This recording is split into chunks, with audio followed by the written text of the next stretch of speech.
Hello everyone, welcome to this class and welcome to Apna Sapna JRF. आज की इस class में हम पढ़ने वाले हैं cell cycle and regulation part number 5 for cell biology. हम पढ़ना शुरू करेंगे। इससे पहले बताएं आप सब कैसे हैं, तैयारी कैसी चल रही है और क्या मेरी आवाज और स्क्रीन सब ठीक है जी। गुड मॉर्निंग मोहन, किरण, गुंजन, सुरभि जी, कैसे हैं आप सब? अच्छे हैं ना? अच्छे हो सभी?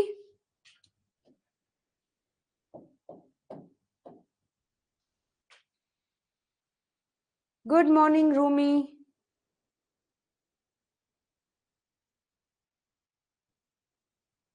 जी। ऑडियो वीडियो क्लियर है गाइस? तो अपने सुबह वाली क्लास का ही कंटिन्यूएशन है ये क्लास। जो सुबह हमने पढ़ा था ना, अभी सुबह कहाँ, अभी 20 मिनट पहले ही, उसी का ही कंटिन्यूएशन है। गुड मॉर्निंग प्रतिज्ञा, अन्नपूर्णा, जानवी जी। परेशान क्यों है? हाई टेंशन है क्या तुम्हें भी, या लो टेंशन में हो? बताओ, हाई टेंशन में हो या लो टेंशन में हो? बताओ। अगर लो टेंशन में हो तो मतलब सही रास्ते पर नहीं हो, है ना? और हाई टेंशन में हो मतलब सही रास्ते पर हो। तो अगर कोई दिक्कत है गुंजन तो कोई दिक्कत नहीं है फिर। दिक्कत है तो मतलब कोई दिक्कत नहीं है जी। बायोकेमिस्ट्री की क्लास में हमें नया टॉपिक शुरू करना है, वो हम मंडे से शुरू करेंगे। ओके। सांस लेते ही टेस्ट और पलक झपकते ही क्लास। वाह वाह वाह वाह वाह, बहुत बढ़िया बहुत बढ़िया। यानी मतलब आप हाई टेंशन में हैं। हाई टेंशन में हो ना तो सही जा रहे हो, ठीक है? हाँ।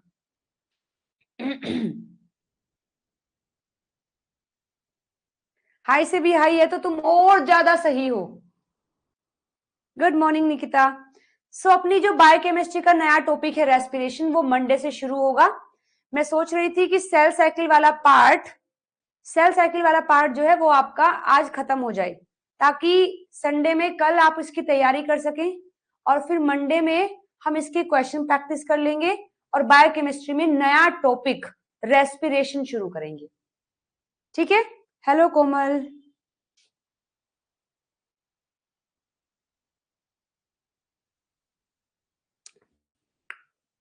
I need a thumbs up and I need a helicopter. सबको घुसा के उस हेलीकॉप्टर में चलो उड़ो मेरे साथ। हाँ जी। थोड़ा रिवाइज कराते हुए चलो, आपको लेकर के चल रही हूं आज लेट माइटोसिस में। चलें क्या? चलें? हाँ जी, तो बहुत सारे हेलीकॉप्टर आ गए हैं।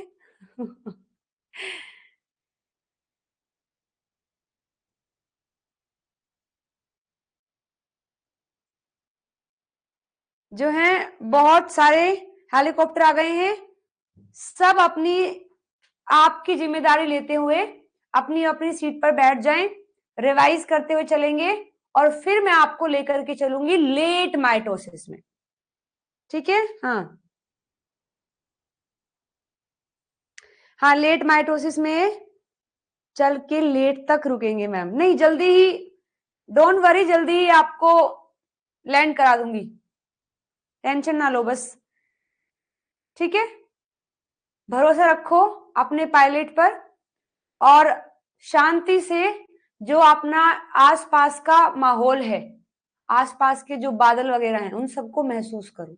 खुश रहो, कोई दिक्कत नहीं आएगी। बस भरोसा रखो कि पायलट जो है बढ़िया है, खूब एक्सपीरियंस्ड है, कोई दिक्कत नहीं आएगी। दिक्कत आएगी तो देखो सभी डूबने वाले हैं, मैं भी जाऊंगी और तुम भी जाओगे। पर थोड़ा यकीन रखो, लेकर चल रही हूं आपको, मजा आएगा। बस थोड़ा सा आपको भी ध्यान देना है ना?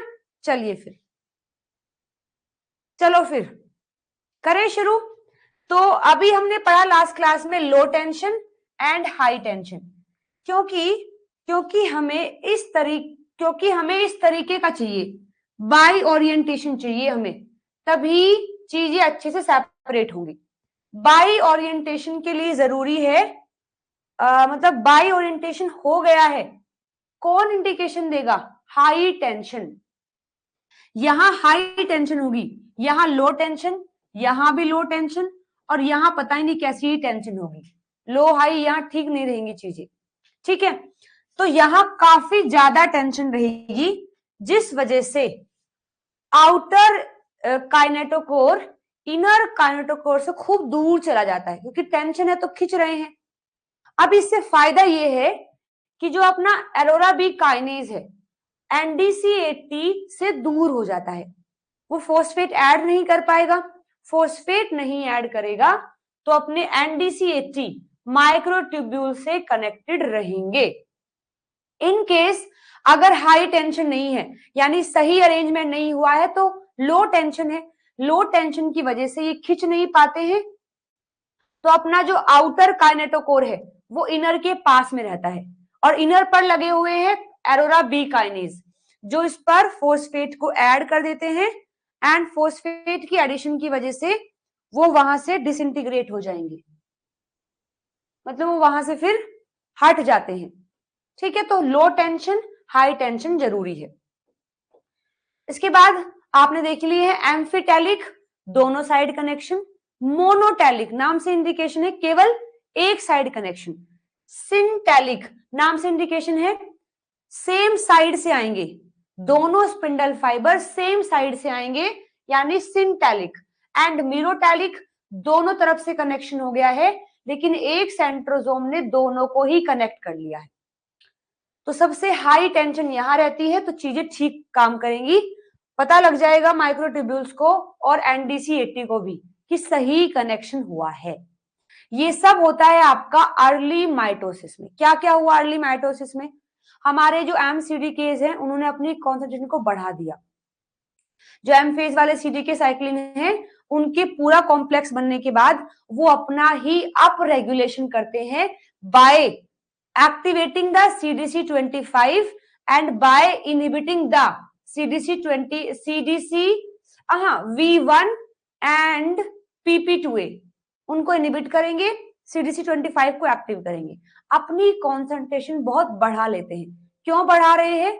क्योंकि इनकी अगर कॉन्सेंट्रेशन बढ़ गई तो फिर वहां जो बाकी चीजें हैं, जैसे कि लैमिन पर फोस्फेट ऐड करना, यही करेंगे तो वो फोस्फेट ऐड कर देंगे। कंडेंसिन पर फोस्फेट ऐड करना, ये कर देंगे। सेंट्रोसोम का सेपरेशन ये करवा देंगे। तो सारे काम हो जाएंगे यदि इनका कॉन्सेंट्रेशन बढ़ गया है तो। हाँ जी राम, दरअसल ये है कि बायोकेमिस्ट्री का हमें नया टॉपिक शुरू करना है, रेस्पिरेशन, जो कि हम मंडे से शुरू करेंगे। आज लगातार back to back cell bio की क्लास चल रही है, इससे पहले भी सेल बायो की क्लास थी, और अभी ये सेल बायो की ही क्लास है, जिसमें हमें सेल साइकिल कंप्लीट करना है। बायोकेमिस्ट्री का नया टॉपिक शुरू करना था, तो वो हम मंडे से शुरू करेंगे जी। सो अब हम आ गए हैं लेट, अच्छा हम क्या पढ़ रहे थे? हम अर्ली माइटोसिस देख रहे थे। सो अर्ली माइटोसिस में सबसे पहले up regulation of the CDK cyclin, lamin का breakdown, attachment to the kinetochore by the spindle fibre, attachment सही होना चाहिए, वो हमने देख लिया कैसे होगा। लैमिन का ब्रेकडाउन हो गया, कंडेंसिन एक्टिव होकर के क्रोमेटिन को कंडेंस करेगा, स्पिंडल फाइबर को बनाने वाला जो सेंट्रोसोम है वो सेपरेट हो जाएगा, यानी प्रोफेज पूरी हो गई, प्रोमेटाफेज पूरी हो गई, और मेटाफेज पूरा हो गया। मेटाफेज में क्या था कि प्रोमेटाफेज में क्या था कि वो कनेक्ट हो जाए सही सही और मूव कर जाए। तो सही सही कनेक्शन वो हाई टेंशन लो टेंशन से हो जाएगा, मूव कर जाएंगे वो with the help of 4 काइनेसिन 4 and 10 बीच में आ गए हैं। ये हो गया आपका मेटाफेज तक कंप्लीट, इसी को हम बोलते हैं अर्ली माइटोसिस। अब हम चल रहे हैं लेट माइटोसिस पर। लेट माइटोसिस में एनाफेज होगा, टीलोफेज होगा, साइटोकाइनेसिस होगा। एनाफेज में आपको पता ही है चीजें सेपरेट होंगी, सेपरेट करने के लिए जरूरी है कोहेसिन का टूटना, जो सेंट्रोसोम पर कोहेसिन है ना उसको तोड़ना पड़ेगा, तभी सेंट्रोसोम फ्री होगा और जो स्पिंडल फाइबर कनेक्टेड है वो खींच तो रही है लगातार, जैसे ही कोहेसिन वहां से हटेगा वो पूरे अलग अलग हो जाएंगे, फिर वो मूव करेंगे अपोजिट पोल पर, और ये सब रहेगा आपका लेट माइटोसिस में। लेकिन लेट माइटोसिस में जो हमने बनाया ना एमसीडीके, वो काम नहीं करेगा। एमसीडीके जो अब तक अपने आप को रेगुलेट करता है और भी काम कर रहा है, वो सारे काम केवल अर्ली माइटोसिस तक होते हैं। अर्ली माइटोसिस से लेट में जाने के लिए एक और ट्रांजिशन लगती है, जिसको अर्ली टू लेट माइटोसिस या मेटाफेज टू एनाफेज ट्रांजिशन बोलते हैं। यहां अब कोई सीडीके साइक्लिन काम नहीं करेगा। अब तक हमने जितने भी फेज देखे हैं सब में अलग अलग टाइप के सीडीके और साइक्लिन आए हैं, यहां पर सबको हटा दिया जाएगा, केवल एक फैक्टर आएगा, एनाफेज प्रोमोटिंग कॉम्प्लेक्स। वही आकर के इन सबको तोड़ता है और फिर आगे सारा काम खुद करेगा। तो late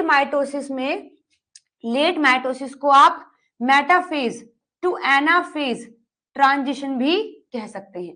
metaphase two anaphase transition भी आप इसको कहेंगे। इसमें एक्टिवेशन होता है एनाफेज प्रोमोटिंग कॉम्प्लेक्स।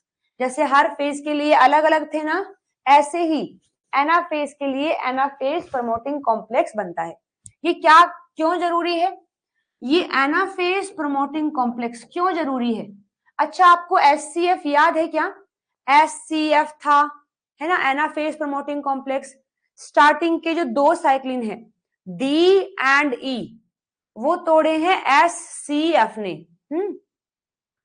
और अपने जो बाकी के अभी जो एस वाला था ए, और अभी जो अर्ली माइटोसिस वाला है बी, उन सबको तोड़ने का काम करता है एनाफेज प्रोमोटिंग कॉम्प्लेक्स।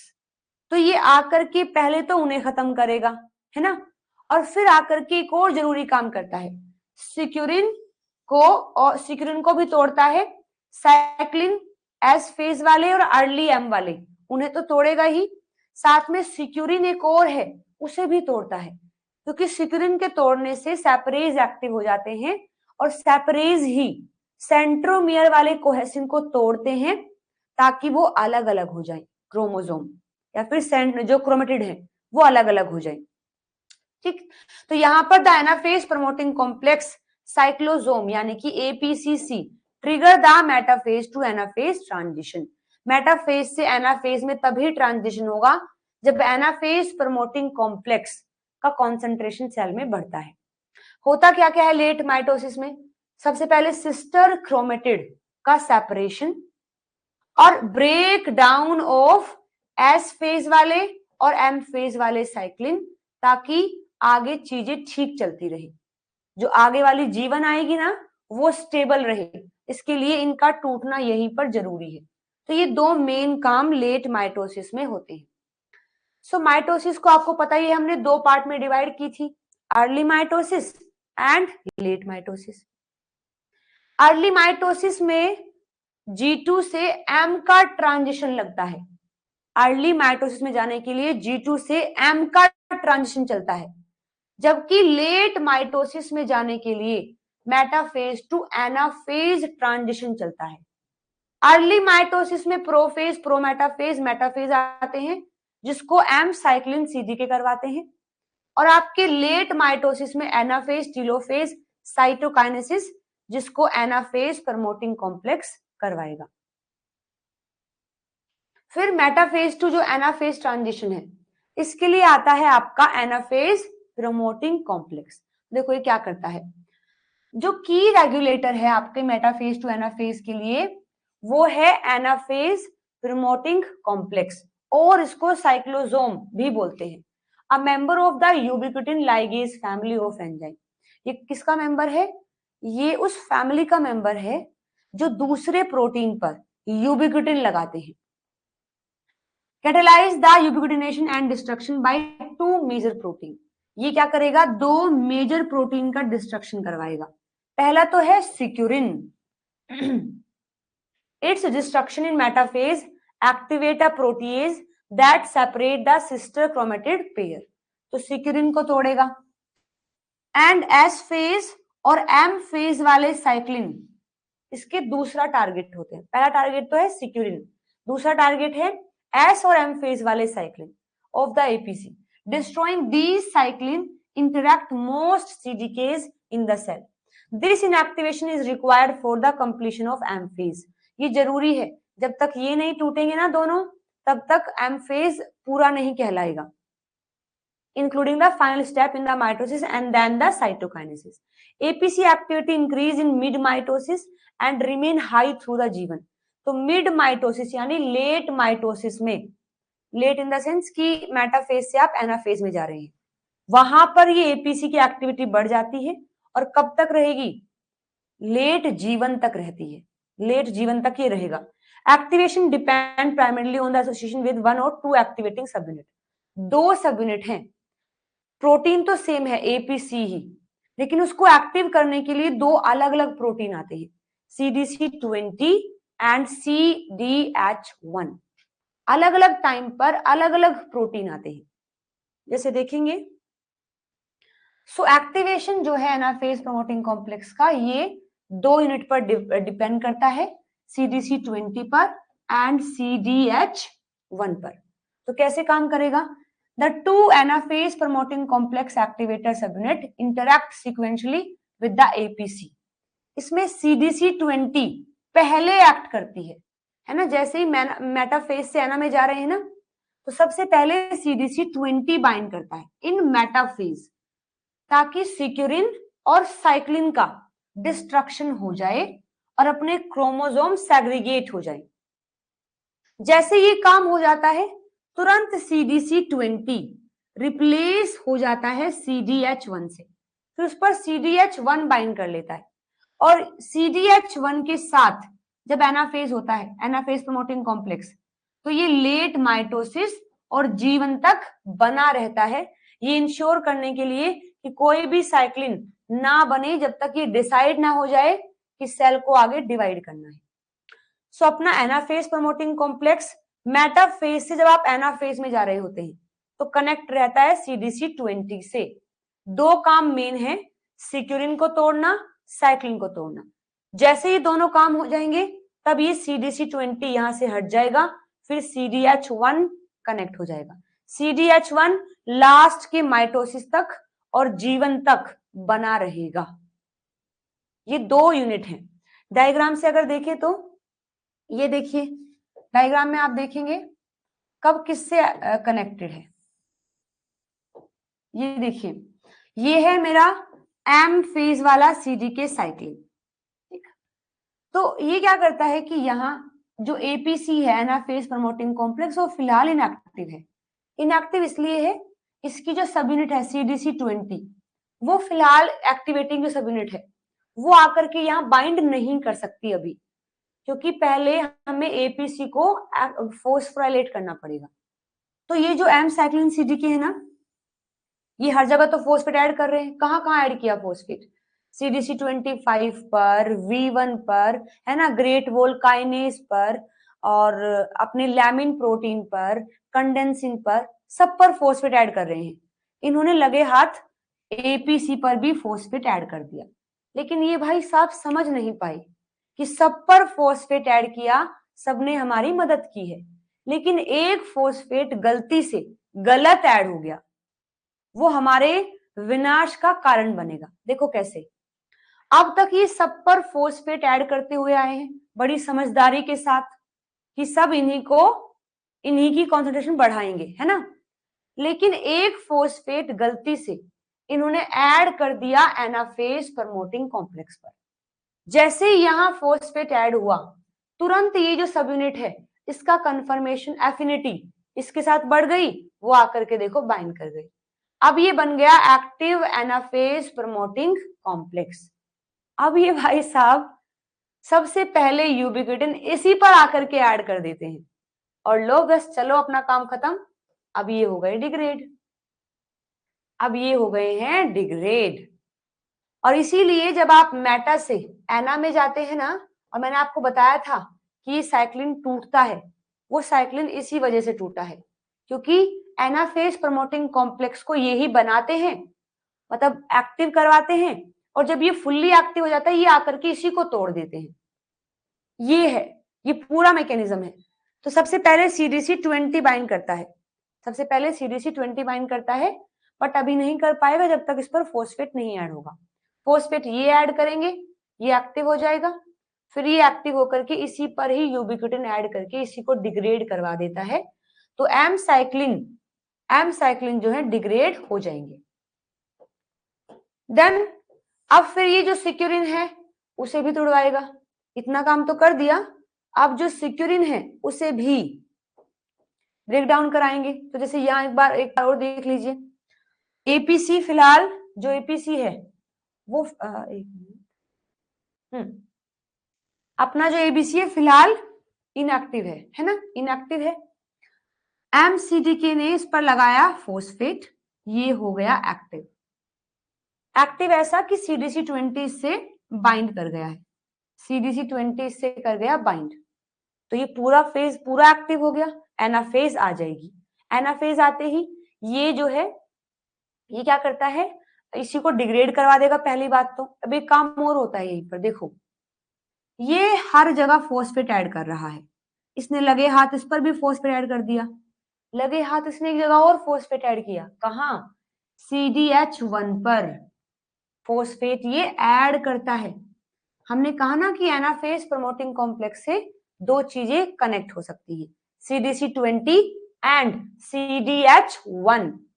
तो CDC20 और CDH1 तो ये दो जगह फॉस्फेट ऐड करता है, एनाफेज प्रमोटिंग कॉम्प्लेक्स पर और CDH1 पर। बस फर्क इतना है कि CDH1 पर जब ये फॉस्फेट ऐड करता है तो ये हो जाता है इनएक्टिव और ये हो जाता है एक्टिव। एक्टिव ऐसा कि इस पर CDC20 आकर बाइंड कर जाता है, अब ये पूरा फैक्टर हो गया है एक्टिव।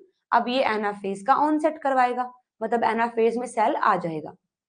एनाफेज में आने के बाद ये जो है अपना काम करता है, मतलब कि सिक्यूरिन को तोड़ने का काम करेगा, साथ साथ ये एम फेज वाला जो CDK है, CDK साइक्लिन, ये जो है इस कॉम्प्लेक्स को भी हटा देता है, इसको भी ये डिग्रेड कर देगा। और जैसे ही देखो ये डिग्रेड हुआ, जैसे ये डिग्रेड हुआ तो जो CDH1 था ना जिस पर इसने फॉस्फेट ऐड कर रहा था वो इनएक्टिव हो गया था। फिर यहाँ एक फॉस्फेटेज है, वो फॉस्फेटेज आकर के इस फॉस्फेट को यहां से हटा देता है, इस फॉस्फेट को यहां से हटा देगा। जैसे ये फॉस्फेट यहां से हटता है ये अब हो गया है एक्टिव, और जैसे ही ये एक्टिव हुआ अब ये यहां बाइंड करेगा।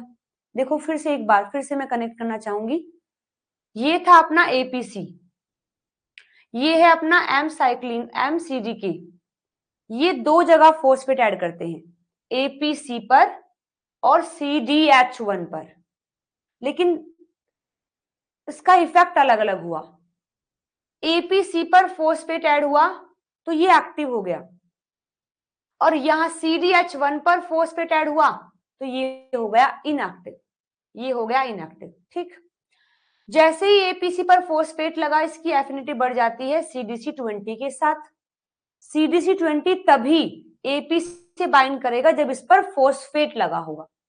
अब फॉस्फेट लग गया, ये इससे बाइंड कर लेगा, और CDH1 इससे तब बाइंड करता है जब इस पर फॉस्फेट नहीं लगा होता, लेकिन इस पर फॉस्फेट लगा है, फिलहाल ये इनएक्टिव हो गया, ये हो गया एक्टिव, बाइंडिंग हो जाएगी, ये अपना काम करेगा, सिक्यूरिन को तोड़ेगा, सारे काम करेगा। लेकिन ये भी गलती कर देता है, ये इसी साइक्लिन CDK को तोड़ देता है, मतलब अलग अलग इनएक्टिव करा देगा। अब इसके इनएक्टिव होने से दो काम नहीं होंगे जो अब तक हो रहे थे। एक तो ये फॉस्फेट ऐड कर रहा था CDH1 पर, है ना, और एक इसने फॉस्फेट ऐड किया था एनाफेज प्रमोटिंग कॉम्प्लेक्स पर भी। अब अगर इसी ने ही इसको इनएक्टिव कर दिया तो यहां जो फॉस्फेट है वो हट जाएगा, यहां से जैसे ही फॉस्फेट हटा तो CDC20 हो जाएगा अलग, क्योंकि CDC20 तब बाइंड करता है जब इस पर फॉस्फेट लगा होता है। अब फॉस्फेट लगाने वाला ही अगर खत्म हो गया तो CDC20 यहां से हट जाएगा। अच्छा, CDH1 पर ये फॉस्फेट ऐड कर रहा था इसलिए इनएक्टिव था, अब ये खत्म हो गया तो एक फॉस्फेटेज है, इस फॉस्फेटेज को लेकर के आएंगे, ये यहां से फॉस्फेट हटा देगा। जैसे यहां से फॉस्फेट हटा, अब ये हो गया एक्टिव, ये एक्टिव हो गया, तो ये आकर इस एनाफेज पर अब बाइंड करेगा, क्योंकि ये तो हट गया CDC20। अब ये CDH1 बाइंड करेगा। अब ये नया कॉम्प्लेक्स बना है, और ये नया कॉम्प्लेक्स इंडिकेशन देता है कि जस्ट माइटोसिस पूरा होने वाला है। ठीक है, लिखा भी है, ये जो फॉस्फेटेज है ना, जो यहां से फॉस्फेट हटाता है, ये CDC14 है। ये CDC14 फॉस्फेटेज है जो प्रमोट करता है एग्जिट फ्रॉम द माइटोसिस। जैसे ही एनाफेज प्रमोटिंग कॉम्प्लेक्स CDH1 से कनेक्टेड है, इसका मतलब है लगभग स्टेप हो गए हैं, अब बारी है माइटोसिस को एग्जिट करने की, यानी अब सेल बनने ही वाले हैं।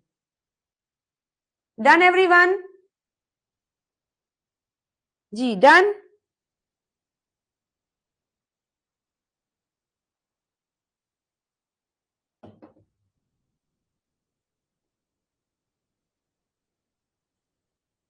Done everyone?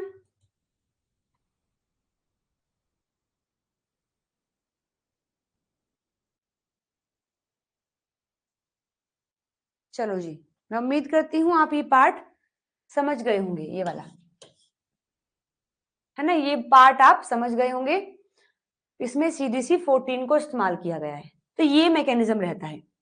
चलिए, तो मैंने ये तो आपको पूरा बता दिया है।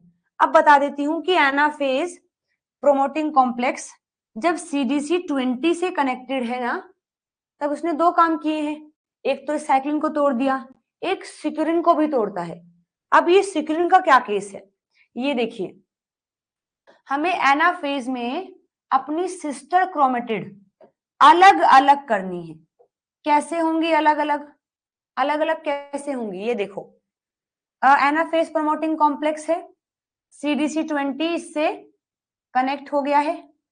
कनेक्ट होने के बाद ये क्या करेगा, सिक्यूरिन, सिक्यूरिन होता है एक प्रोटीन जो सेपरेज से कनेक्टेड होता है। ये सेपरेज कोहेसिन को तोड़ता है, कट करता है, बट ये फिलहाल खुद इनएक्टिव है क्योंकि सिक्यूरिन इससे बाइंड हुआ है। अब हमारा जो APC है वो सिक्यूरिन को डिग्रेड करवा देता है, जिससे सेपरेज फ्री हो जाता है और एक्टिव हो जाता है। एक्टिव होते ही वो क्या करेगा, लेट G2 में यहां सब हर जगह थे, प्रोफेज में आते आते केवल सेंट्रोजोम पर रह गए, सेंट्रोमियर पर रह गए थे। अब ये सेंट्रोमियर वाले भी ये सेपरेज आकर के तोड़ देगा, और यहां कनेक्टेड तो है ये स्पिंडल फाइबर, ये तुरंत उसे खींच करके अलग अलग कर देती है, खींच करके इसको अलग अलग कर देती है। ठीक है,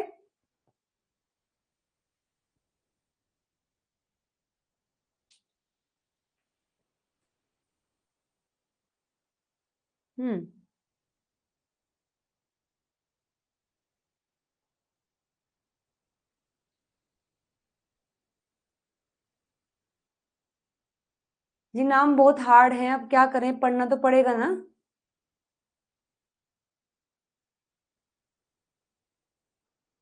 बहुत हार्ड हार्ड नाम है, मुझे भी बहुत मुश्किल से याद हुए, बट क्या करें अभी।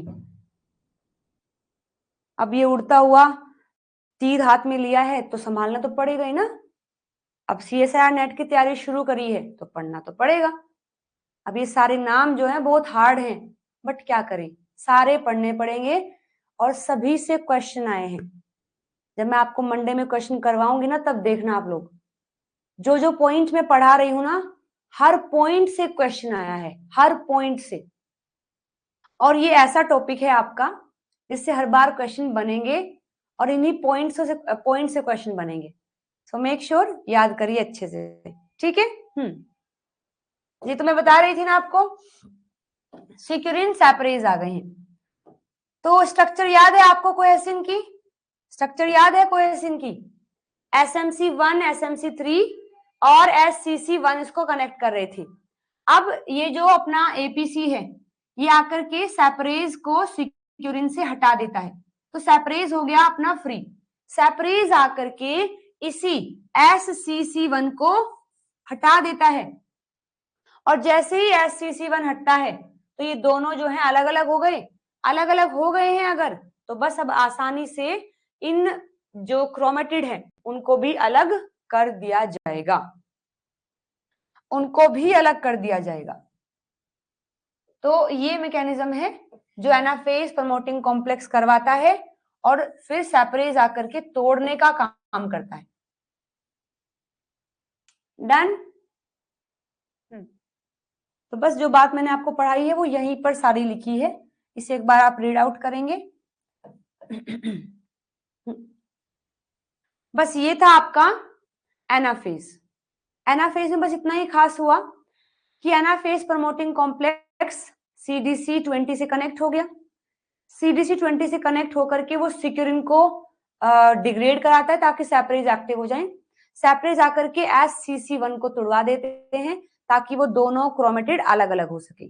साथ साथ में जो अपना एनाफेज प्रमोटिंग कॉम्प्लेक्स है वो साइक्लिन, जो M वाला साइक्लिन है या फिर जो B वाला साइक्लिन है, उन सबको भी तोड़ देते हैं, उन सबको भी तोड़ दिया जाता है। बस इतना होने के बाद आपका एनाफेज खत्म। फिर आ गए हैं आप टीलोफेज पर।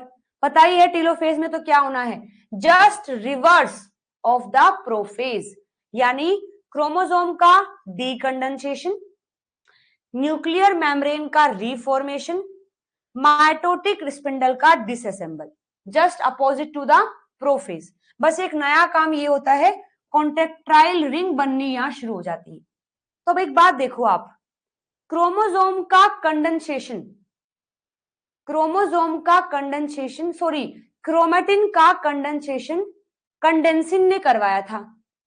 कंडेंसिन एक्टिव हुआ था फोस्फेट के एडिशन ने, फोस्फेट ऐड किया था M फेज वाले CD के साइक्लिन ने।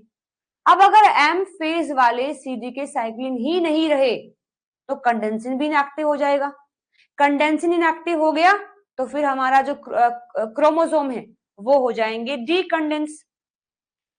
न्यूक्लियर मेम्ब्रेन कैसे टूटी थी, M फेज वाले MCDK ने लैमिन पर फोस्फेट ऐड किया था। अब अगर M फेज वाले MCDK ही नहीं रहे तो लैमिन पर से फोस्फेट हटा दिया जाएगा, वो फिर से एक्टिव होकर के मेम्ब्रेन बना देंगे।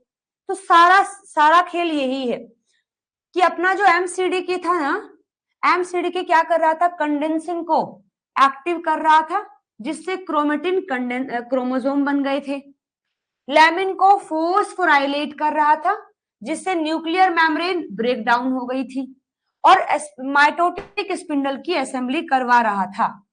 अब जैसे ही एनाफेज में APC CDC20 बना, ये आकर रोक देता है MCDK को, और देखो ना अब अगर ये रुक गया तो फिर से chromatin, nuclear membrane and disassembly हो जाएगी। बस इतना ही है आपके टीलोफेज में, बस इतना ही होगा टीलोफेज में। डन। टीलोफेज में बस इतना ही याद रखना है। फिर आ गए हैं आप साइटोकाइनेसिस पर। साइटोकाइनेसिस में भी आपको पता है प्लांट में अलग, एनिमल में अलग। एनिमल में बनती है कॉन्ट्रेक्टाइल रिंग। क्या आप मुझे बता सकते हैं कॉन्ट्रेक्टाइल रिंग किससे मिलकर के बनी होती है?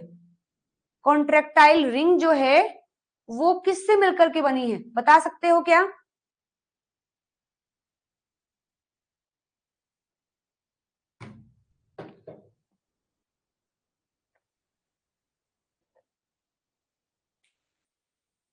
अरे वाह, बहुत बढ़िया मोहन, मुस्कान, गुड, बहुत बढ़िया।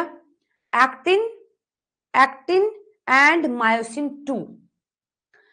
तो यहां रेगुलेशन में मैं आपको पढ़ाने वाली हूं कि एक्टिन और मायोसिन कैसे बनने शुरू होते हैं, है ना? क्योंकि हमें क्या करना है, टीलोफेज में ही कॉन्ट्रेक्टाइल रिंग बनानी शुरू करनी है ना? तो वो जो माइटोटिक स्पिंडल है जो क्रोमोसोम को अलग करके ले जा रही है, साथ साथ वो एक सिग्नल भी वहां रिलीज करती है। उस सिग्नल की वजह से एक्टिन मायोसिन बनने शुरू हो जाते हैं और वो कॉन्ट्रेक्टाइल रिंग भी बननी शुरू हो जाती है ना? तो बस साइटोकाइनेसिस में आपको यही पढ़ना है कि कॉन्ट्रेक्टाइल रिंग कैसे बनी है, तो फॉर्मेशन कैसे हुई कॉन्ट्रेक्टाइल रिंग की। ये देखिए कॉन्ट्रेक्टाइल रिंग की फॉर्मेशन कैसे हुई। एरोरा बी काइनेज याद है आपको? एरोरा बी काइनेज याद है, जिसने हाई टेंशन लो टेंशन में मदद किया था, वही एरोरा बी काइनेज एक और प्रोटीन है सेंट्रोस्पिंडिलिन, स्पिंडिलिन, सेंट्रल स्पिंडिलिन एक प्रोटीन है। तो ये एरोरा बी आकर के इसे एक्टिव करता है। फिर जैसे ही ये एक्टिव होता है ये रो GEF को एक्टिव करता है। और आपको पता होगा कि जो रो फैक्टर होते हैं, जो रो होता है वो ही मायोसिन 2 को एक्टिव करवाता है। शायद आप लोगों को याद हो या ना हो, मैं बता देती हूं। जब हमने डायनिन पढ़ा था ना, जब हमने डायनिन पढ़ा था तो मैंने आपको बताया था डायनिन, डायनिन या फोर्मिन था, फोर्मिन था शायद, फोर्मिन जो कि एक्टिन फिलामेंट बनवाता है। तो फोर्मिन की स्ट्रक्चर हमने पढ़ी थी कि वो अपने आप को ही ऑटो इनिबिट कर देता है ना। फिर वहां एक रो प्रोटीन आता है जो आकर के उसके ऑटो इनिबिशन को खत्म करता है।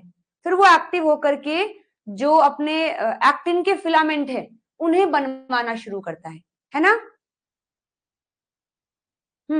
तो देखो इसमें हुआ क्या कि हमारे पास ना एक रो प्रोटीन है जो यहां काम करेगा। जो एक्टिन मायोसिन बने हैं ना, एक्टिन और जो मायोसिन बना है, एक्टिन मायोसिन को बनवाने में रो प्रोटीन का काम है। तो सबसे पहले एरोरा बी काइनेज सेंट्रल स्पिंडिलिन को एक्टिव करवाता है। ये एक्टिव होकर के जो रो GEF है उसे एक्टिव करता है। और ये रो GEF हमारे रो ए प्रोटीन पर फोस्फेट मतलब GTP ऐड कर देता है। ठीक है, आपको पता ही ना, एक गैप होता है, एक GEF होता है। तो जो सेंट्रल स्पिंडिलिन है ये GEF को एक्टिव करता है। ये GEF हमारा जो रो ए है जो फिलहाल GTP से कनेक्टेड है, जो कि इनएक्टिव फॉर्म में है, वो आकर के यहाँ GTP लगा देता है। तो अपना जो रो ए है वो फुल्ली एक्टिव हो गया है, रो ए जो है वो फुल्ली एक्टिव हो गया है।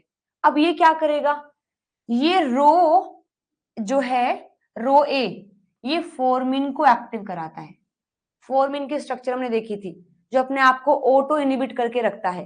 फिर वहां रो आकर के उसकी जो पूरा पार्ट है उन्हें ओपन करवा देता है। जैसे वो ओपन हो जाते हैं वो तुरंत वहां न्यूक्लिएशन करवा के नए एक्टिन फिलामेंट बनवाना शुरू कर देता है। नए एक्टिन फिलामेंट वो बनवाना शुरू कर देता है।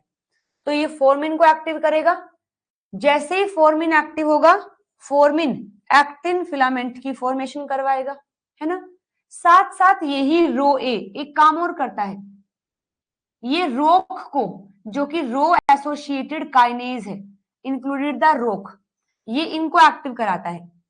फिर ये जो रो ए ने इसको एक्टिव करवाया है वो मायोसिन, जो मायोसिन की लाइट चेन है उनको फोस्फोराइलेट कर देता है।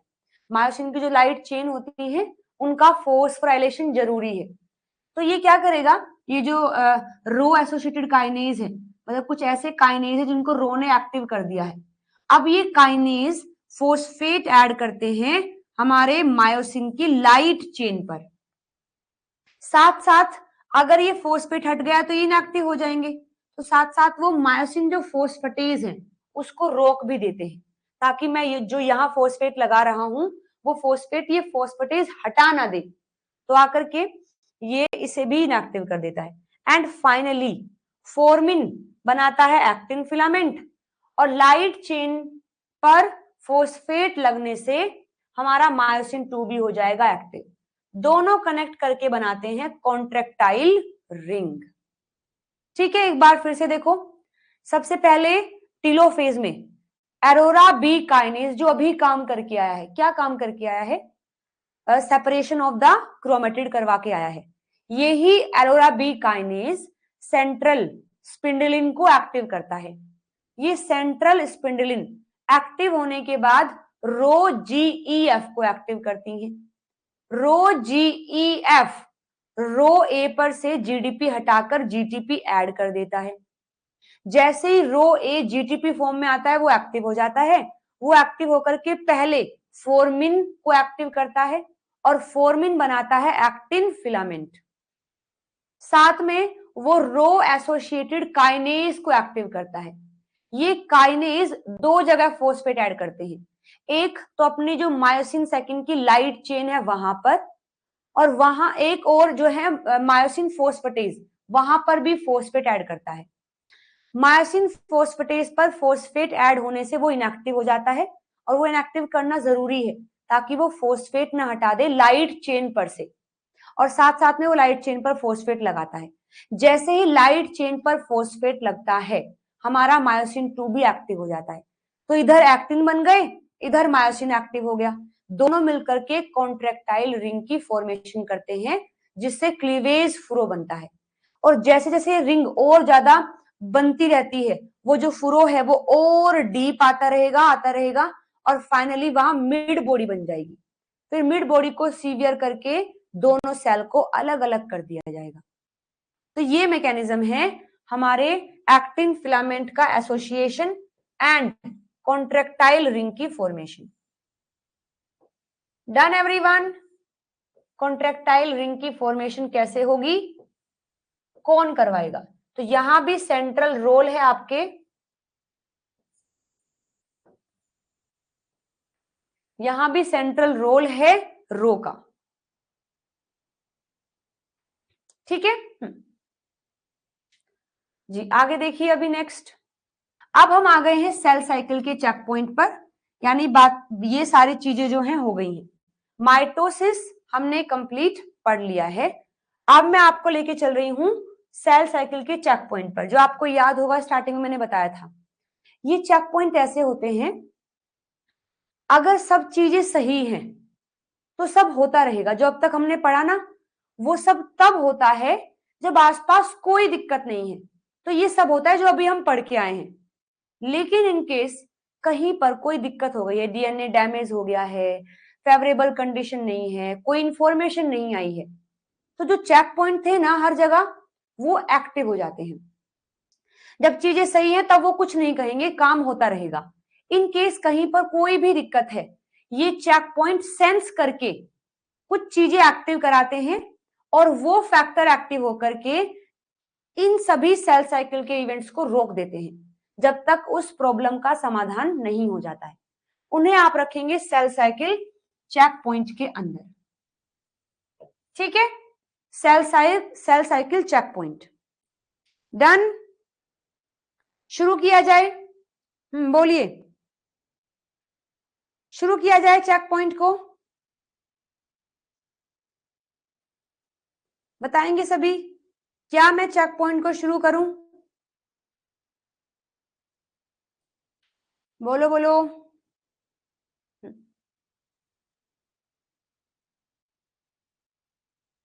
चलो ठीक। तो देखिए चेक पॉइंट कैसे काम करते हैं। सेल साइकिल की चेक पॉइंट मैं आपको बता चुकी हूं, अगर चीजें सब कुछ ठीक है वो कुछ भी नहीं कहेंगे। इन केस कहीं पर अगर कोई भी गड़बड़ होती है, वो सेंस करके कुछ फैक्टर बनवाते हैं, वो फैक्टर आकर के पूरी सेल साइकिल को जो है रोक देते हैं, ठीक है।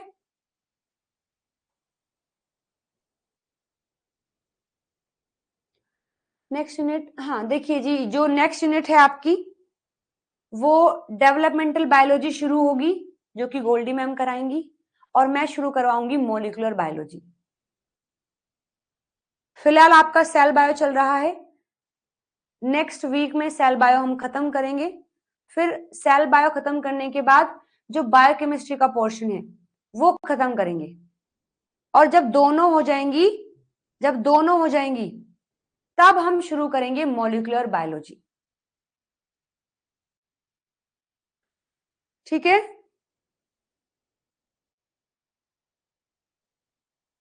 हाँ जी, टेक्निक में ही पढ़ाऊंगी, टेक्निक में ही पढ़ाऊंगी आपको। यूनिट नंबर 13 जो है मैं ही कराऊंगी। हाँ, जेनेटिक्स भी स्टार्ट करेंगे, सीक्वेंस में चलेंगे ना, जो हमने सीक्वेंस बनाया हुआ है। फिलहाल हमारी 3 यूनिट चल रही हैं, लगभग खत्म होने में है। सेल सिग्नलिंग वो बस खत्म ही होने वाली है, लगभग हो ही गई है, आज शायद लास्ट क्लास है ना। सेल बायो भी चल रही है, नेक्स्ट वीक में सेल बायो आपकी खत्म हो जाएगी। सेल बायो खत्म होने के बाद हम नई यूनिट नहीं शुरू करेंगे, हम बायोकेमिस्ट्री खत्म करेंगे पहले, दोनों क्लास में, मतलब सुबह 10:30 वाली भी और शाम की 5:30 वाले भी, दोनों को मिलाकर के बायोकेमिस्ट्री चलेगी। जब आपकी बायोकेमिस्ट्री खत्म हो जाएगी तब मैं नई यूनिट शुरू करूंगी, मॉलिक्यूलर बायोलॉजी।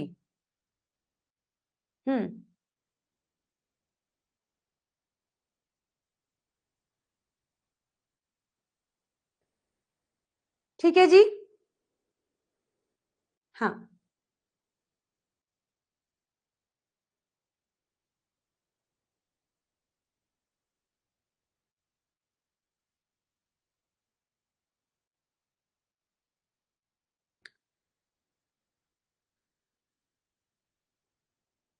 तो 2 यूनिट जो मेरे साइड से शुरू होंगी वो आपकी मॉलिक्यूलर बायोलॉजी और जेनेटिक्स होंगी। या तो ऐसा किया जाएगा कि मॉलिक्यूलर बायोलॉजी जो है केवल मॉलिक्यूलर बायोलॉजी ही रहेगी और एक साइड रहेगी आपकी डेवलपमेंटल बायोलॉजी। या फिर ऐसा होगा कि जो डेवलपमेंटल बायोलॉजी है, मॉलिक्यूलर है और साथ में जेनेटिक्स, 3 यूनिट साथ में चलेंगी।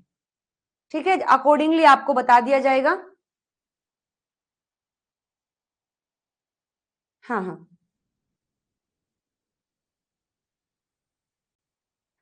और यूनिट नंबर 13 जो है ना टेक्निक, उसको लेकर के एक स्पेशल अनाउंसमेंट है जो मैं आपको आज शाम को दूंगी। यूनिट 13 को लेकर के एक स्पेशल अनाउंसमेंट है आप सभी के लिए, जो कि मैं आपको आज शाम को टेलीग्राम ग्रुप पर दे दूंगी। हाँ, जेनेटिक्स भी शुरू करेंगे साहब, जेनेटिक्स सब पढ़ाया जाएगा, लेकिन एक सीक्वेंस भी तो रख रहे हैं ना हम। ठीक है। तो यूनिट नंबर 13 के लिए आप हमेशा वरी करते हैं, तो उसके लिए एक स्पेशल अनाउंसमेंट है जो आपके फायदे के लिए होगी for sure.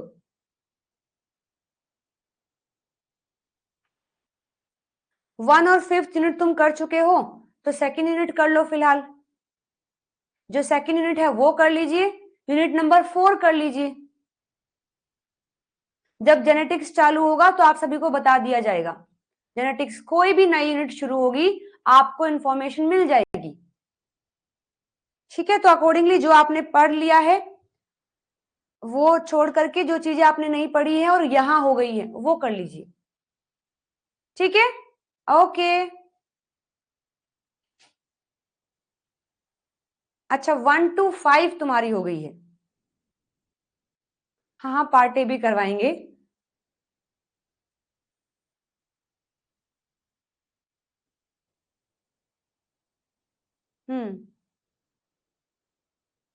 Most excited for 13 unit, me too. चलिए जी, ठीक है। सो 13 के लिए स्पेशल अनाउंसमेंट है, आपको टेलीग्राम ग्रुप पर आज मिल जाएगी।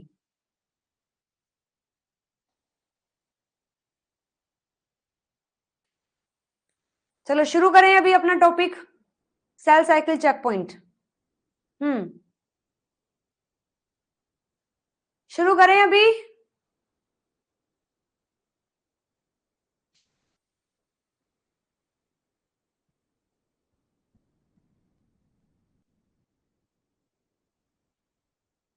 चलो ठीक है, चेक पॉइंट्स जरा देखते हैं।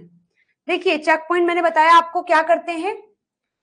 वैसे तो कुछ नहीं कहेंगे, लेकिन अगर कोई दिक्कत आ गई है तो रुकेंगे नहीं, सेंस करके धमाका करेंगे। और धमाका करने से मतलब है सेल साइकिल को वहीं पर रोक देंगे। सो देखिए कैसे काम करते हैं। सेल साइकिल में कंट्रोल सिस्टम था हमारा, एक G1 से S पर जाते हुए, जिसको हमने रिस्ट्रिक्शन पॉइंट कहा था। फिर हमारा G2 से M, उसके लिए MCDKs थे, और मेटाफेज टू एनाफेज, जिसके लिए एनाफेज प्रमोटिंग कॉम्प्लेक्स था। तो ये 3 कंट्रोल सिस्टम जो काम कर रहे हैं, G1 से S, G2 से M और मेटाफेज टू एनाफेज ट्रांजिशन। और वहीं पर हमने देखा कि अलग अलग जो कॉम्प्लेक्स ऑफ प्रोटीन कॉम्प्लेक्स है वो आ रही है।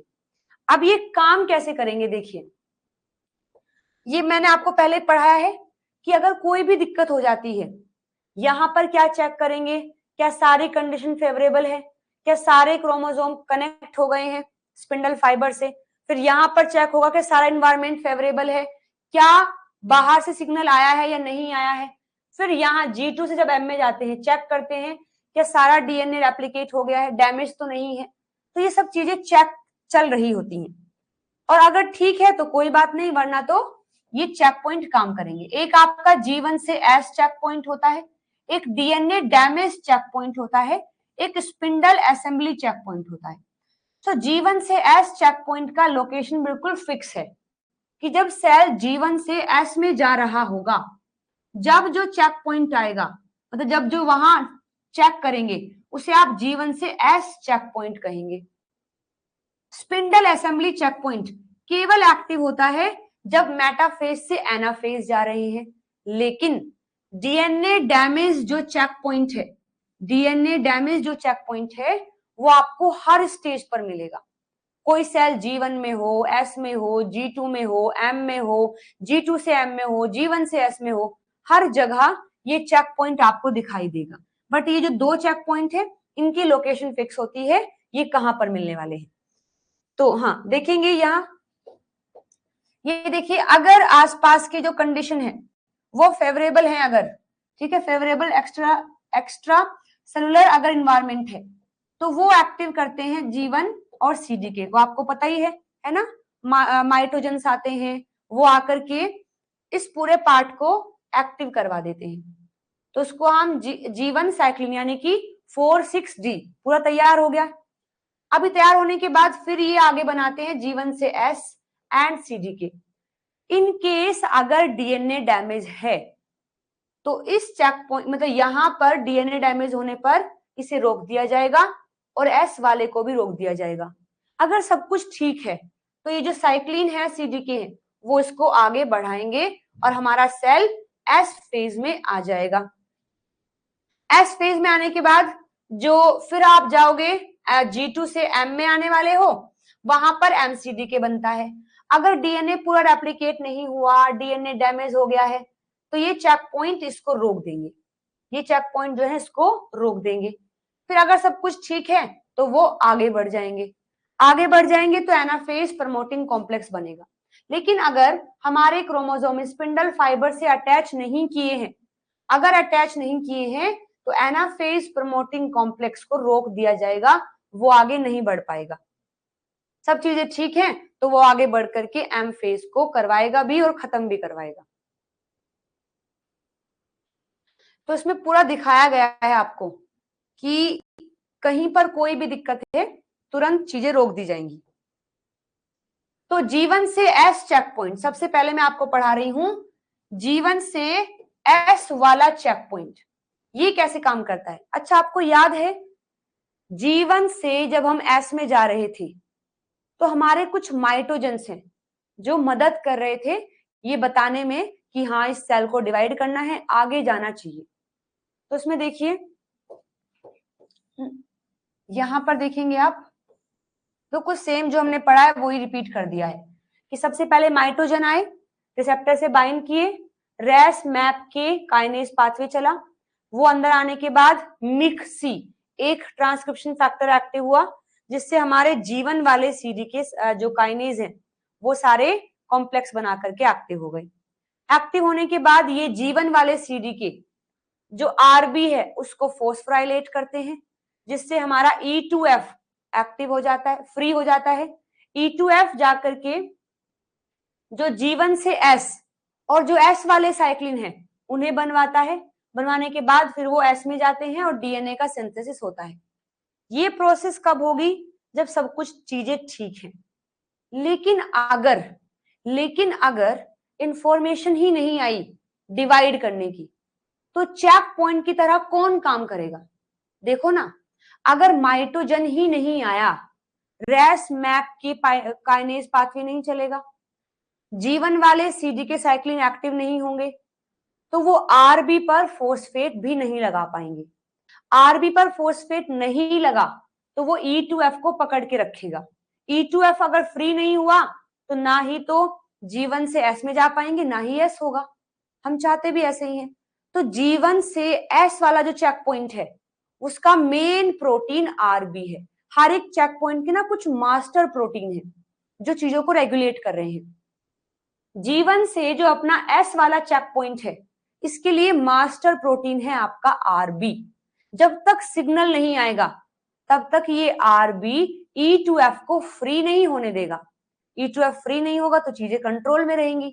तो ये चेक पॉइंट प्रोटीन की तरह काम करता है आपका आरबी, है ना। आरबी के बारे में पूरा मैंने आपको पढ़ाई रखा है, आरबी के बारे में पढ़ तो आपने पूरा रखा ही है, बस मैंने ये कनेक्ट किया है। यहाँ कनेक्शन बस ये हुआ है कि हर एक चेक पॉइंट पर एक स्पेसिफिक प्रोटीन है। G1 से जो एस वाला चेक पॉइंट है उस पर हमारा मेन प्रोटीन आरबी होता है, retinoblastoma. This is the main checkpoint protein. ठीक है, काम तो आपको पता ही कैसे करता है। ये सारा जो डायग्राम था यहाँ, इसी को ही मैंने डिटेल में यहाँ बताया है कि आरबी इसको बाइंड करके रखेगा जब तक नया माइटोजन आकर के सिग्नल नहीं देता है। फिर डीएनए डैमेज चेक पॉइंट क्या करता है? डीएनए डैमेज जो चेक पॉइंट है, this checkpoint monitor the DNA related problem throughout the cell cycle. ये कहीं फिक्स नहीं है, ये throughout the cell cycle आपको देखने को मिलेगा। रेटिनोब्लास्टोमा का काम है G1 से S, उसका काम वहां खत्म हो जाएगा।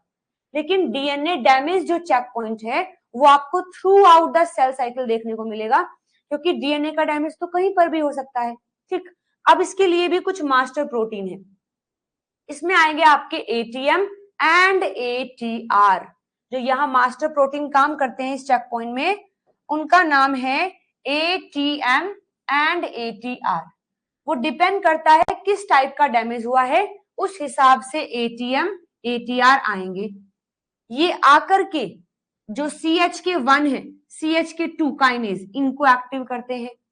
और ये आकर के जो अपना P53 है उसे एक्टिव करते हैं, P53 को। तो डीएनए डैमेज के लिए डीएनए डैमेज जो चेक पॉइंट है उसमें इनिशियल प्रोटीन तो आपके एटीएम एटीआर जो सेंस करते हैं कि कहीं पर डैमेज है, फिर वो एक्टिव करेंगे CH1 CH2 को, और ये आकर के P53 को एक्टिव कराते हैं। अब P53 इतना मजेदार प्रोटीन है जो बहुत काम करेगा। सबसे पहले तो वो सेल साइकिल को रोकेगा, रोकने के बाद देखेगा कि कैसी समस्या है। अगर ऐसी है कि जो ठीक हो सकती है तो उसको ठीक करवाएगा। अगर ऐसी है कि बहुत बड़ा डैमेज है, सेल वो रिकवर हो ही नहीं सकता, तो वो सेल की डेथ तक करवा देता है। तो सबसे पहले जहां डैमेज जैसे ही आया, सेल साइकिल को अरेस्ट करेगा। सेकंड, अगर डैमेज ऐसा है जो ठीक हो सकता है तो उसको ठीक करवाएगा। अगर डैमेज बहुत बड़ा है तो सेल की डेथ करवा देगा, ताकि ये सेल कैंसर सेल में ना कन्वर्ट हो जाए। तो P53 बहुत ही जरूरी सा एक प्रोटीन है। ठीक है, आप देखिए इसमें हमारा डीएनए है, डीएनए में डैमेज हुआ। अगर ये डैमेज डबल स्ट्रैंडेड है, यानी दोनों स्ट्रैंड में अगर डैमेज हुआ है, तो इसको एटीएम रिकॉग्नाइज करता है।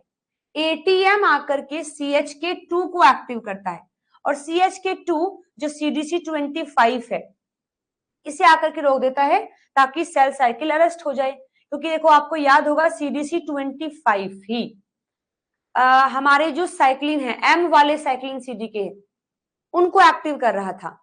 लेकिन CH2 आकर इसको रोक देता है, जिससे कि ये अरेस्ट हो जाती है वहीं पर, सेल साइकिल वहीं रुक जाएगी। अगर ये सिंगल स्टैंडर्ड है डैमेज, तो ATR रिकॉग्नाइज करेगा, वो CH1 को एक्टिव करेगा, और CH1 भी CDC25 को ही रोकता है, ताकि सेल साइकिल अरेस्ट हो जाए। तो खासकर ये काम करते हैं सेल साइकिल को अरेस्ट करने का, रोकने का। फिर आपको पता ही है कि CDC25 कहाँ काम करता है, वो हमारे M फेज वाले CDK साइक्लिन को एक्टिव कराते हैं। अब अगर हमें सेल साइकिल को आगे ही नहीं बढ़ाना है, तो M वाले CDK साइक्लिन को रोकना पड़ेगा। रोकने के लिए क्या करेंगे? रोकने के लिए हम CDC25 को एक्टिव ही नहीं होने देंगे, उसे इनएक्टिव रखेंगे, तो ये भी पूरा इनएक्टिव रहेगा। तो CDC25 को इनएक्टिव रखने की जिम्मेदारी CHK1 CHK2 को दी गई है, और इन्हें एक्टिव करने की जिम्मेदारी ATM ATR को दी गई है। और वो सेंसर प्रोटीन है जो तुरंत सेंस कर लेते कहीं पर डैमेज है, वहीं पर आकर ATM ATR बाइंड हो जाएंगे, CHK1 CHK2 को एक्टिव करेंगे। ये दोनों CDC25 को इनहिबिट करेंगे, ताकि ये प्रोग्रेशन आगे ना बढ़ सके, और वहीं पर सेल साइकिल हमारी रुक जाएगी। इसके बाद देखो, यहां पर भी दिखाया गया है डायग्राम में कि ATM ATR काम कैसे करते हैं। देखिए, तो सबसे पहले जहां पर भी डैमेज होगा ना, जहां पर भी डैमेज होगा वहां एटीएम या फिर ATR according to the damage आ जाएंगे, आके CHK1 CHK2 को एक्टिव करेंगे।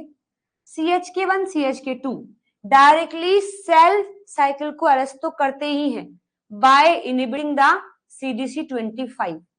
वो एक काम और करते हैं, वो जो अपना P53 है और MDM2 है, इनके भी एक्टिवेशन करवाता है।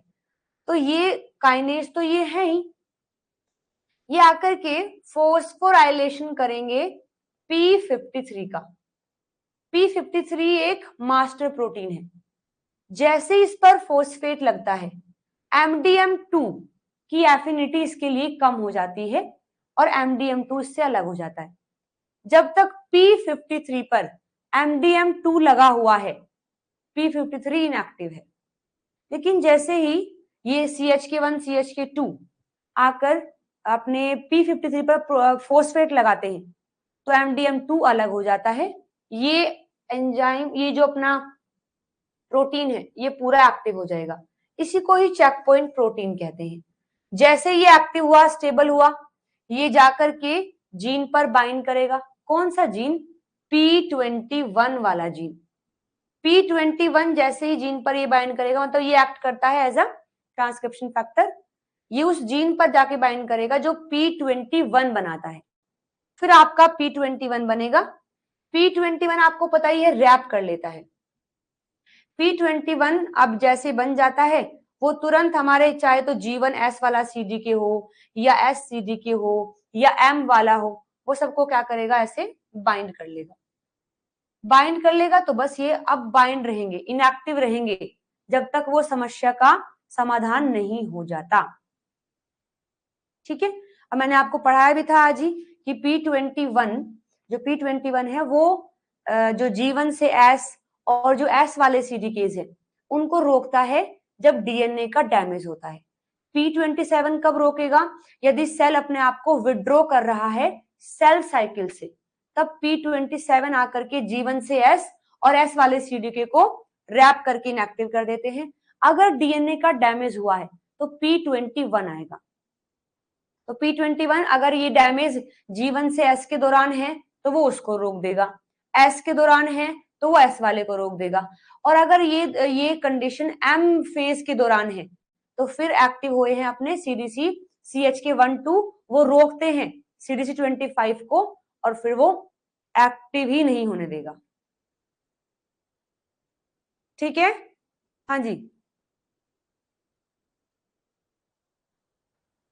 हाँ हाँ बिल्कुल।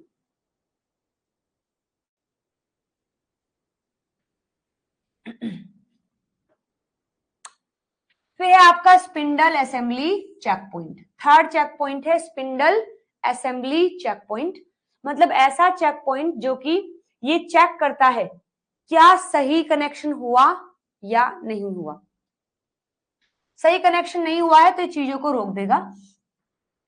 So the checkpoint mechanism ensure that cell do not enter anaphase until the chromosomes are correctly bi-oriented on the mitotic spindle. So the spindle assembly checkpoint depend on a sensor mechanism that monitor the microtubule attachment at the kinetochore. तो यहाँ पर anaphase promoting complex आता है, ये active होता है और इसी के एक्टिव से हम एनाफेज में आ पाते हैं। तो उसमें क्या होंगे देखिए, the negative checkpoint signal depend on the several protein including the MAD2 which are recruit to the unattach kinetochore.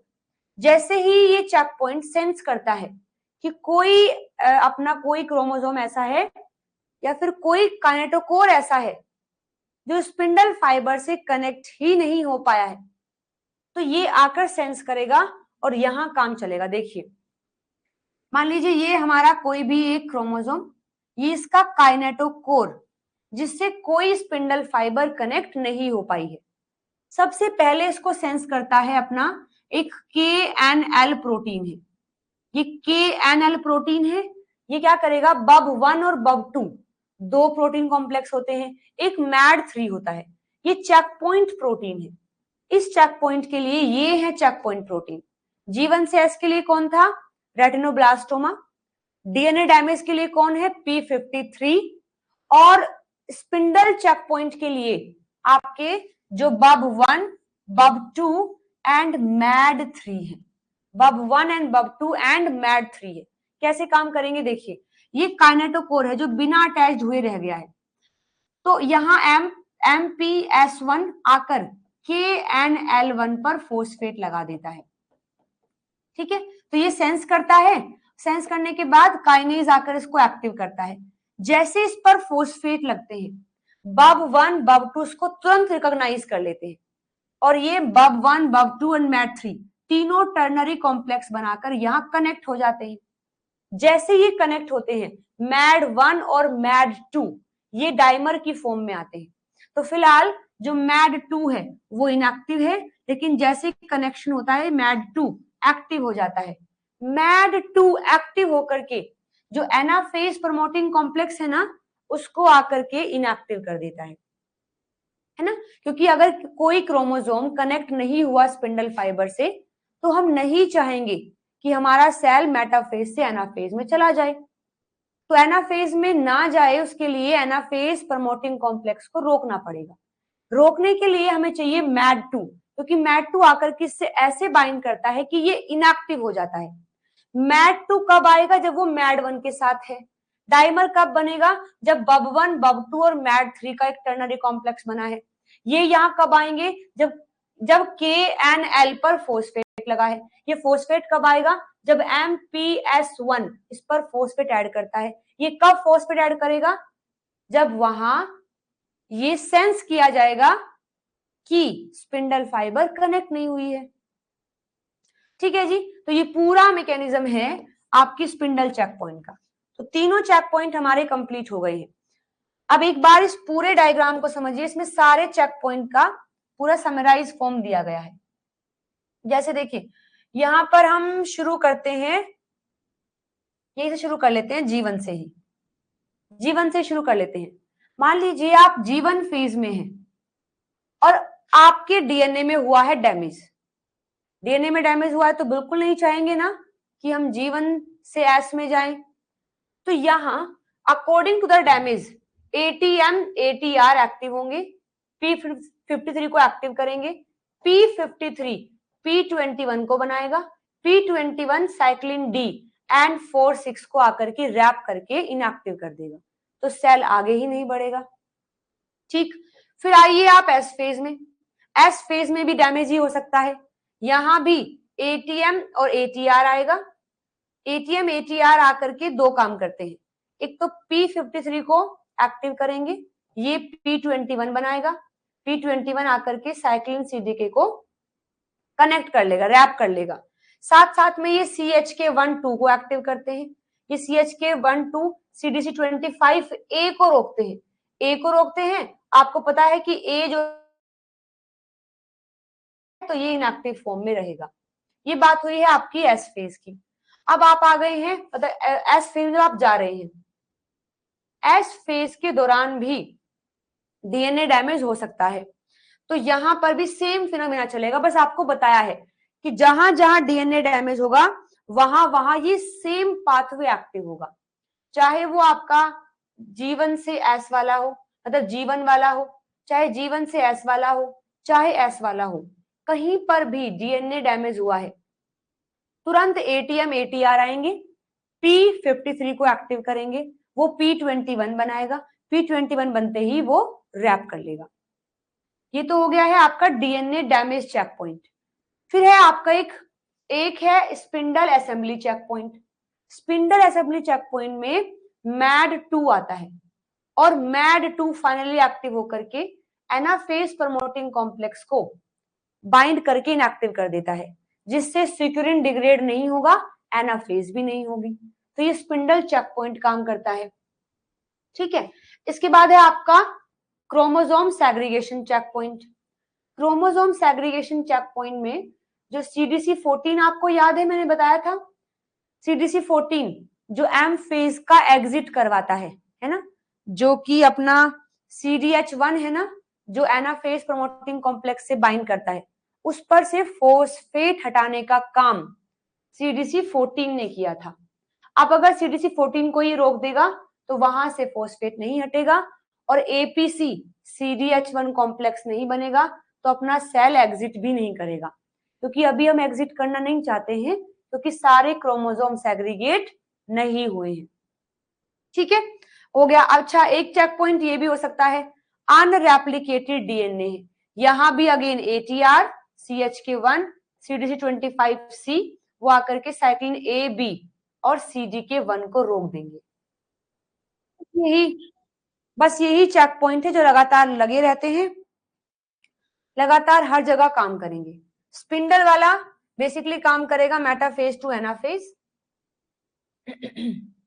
G1 से S वाला काम करेगा स्टार्टिंग में ही, और डीएनए डैमेज हर जगह काम करता है। Done everyone? जी समझ गए हैं? बताइए, कोई डाउट है गाइस तो पूछिए।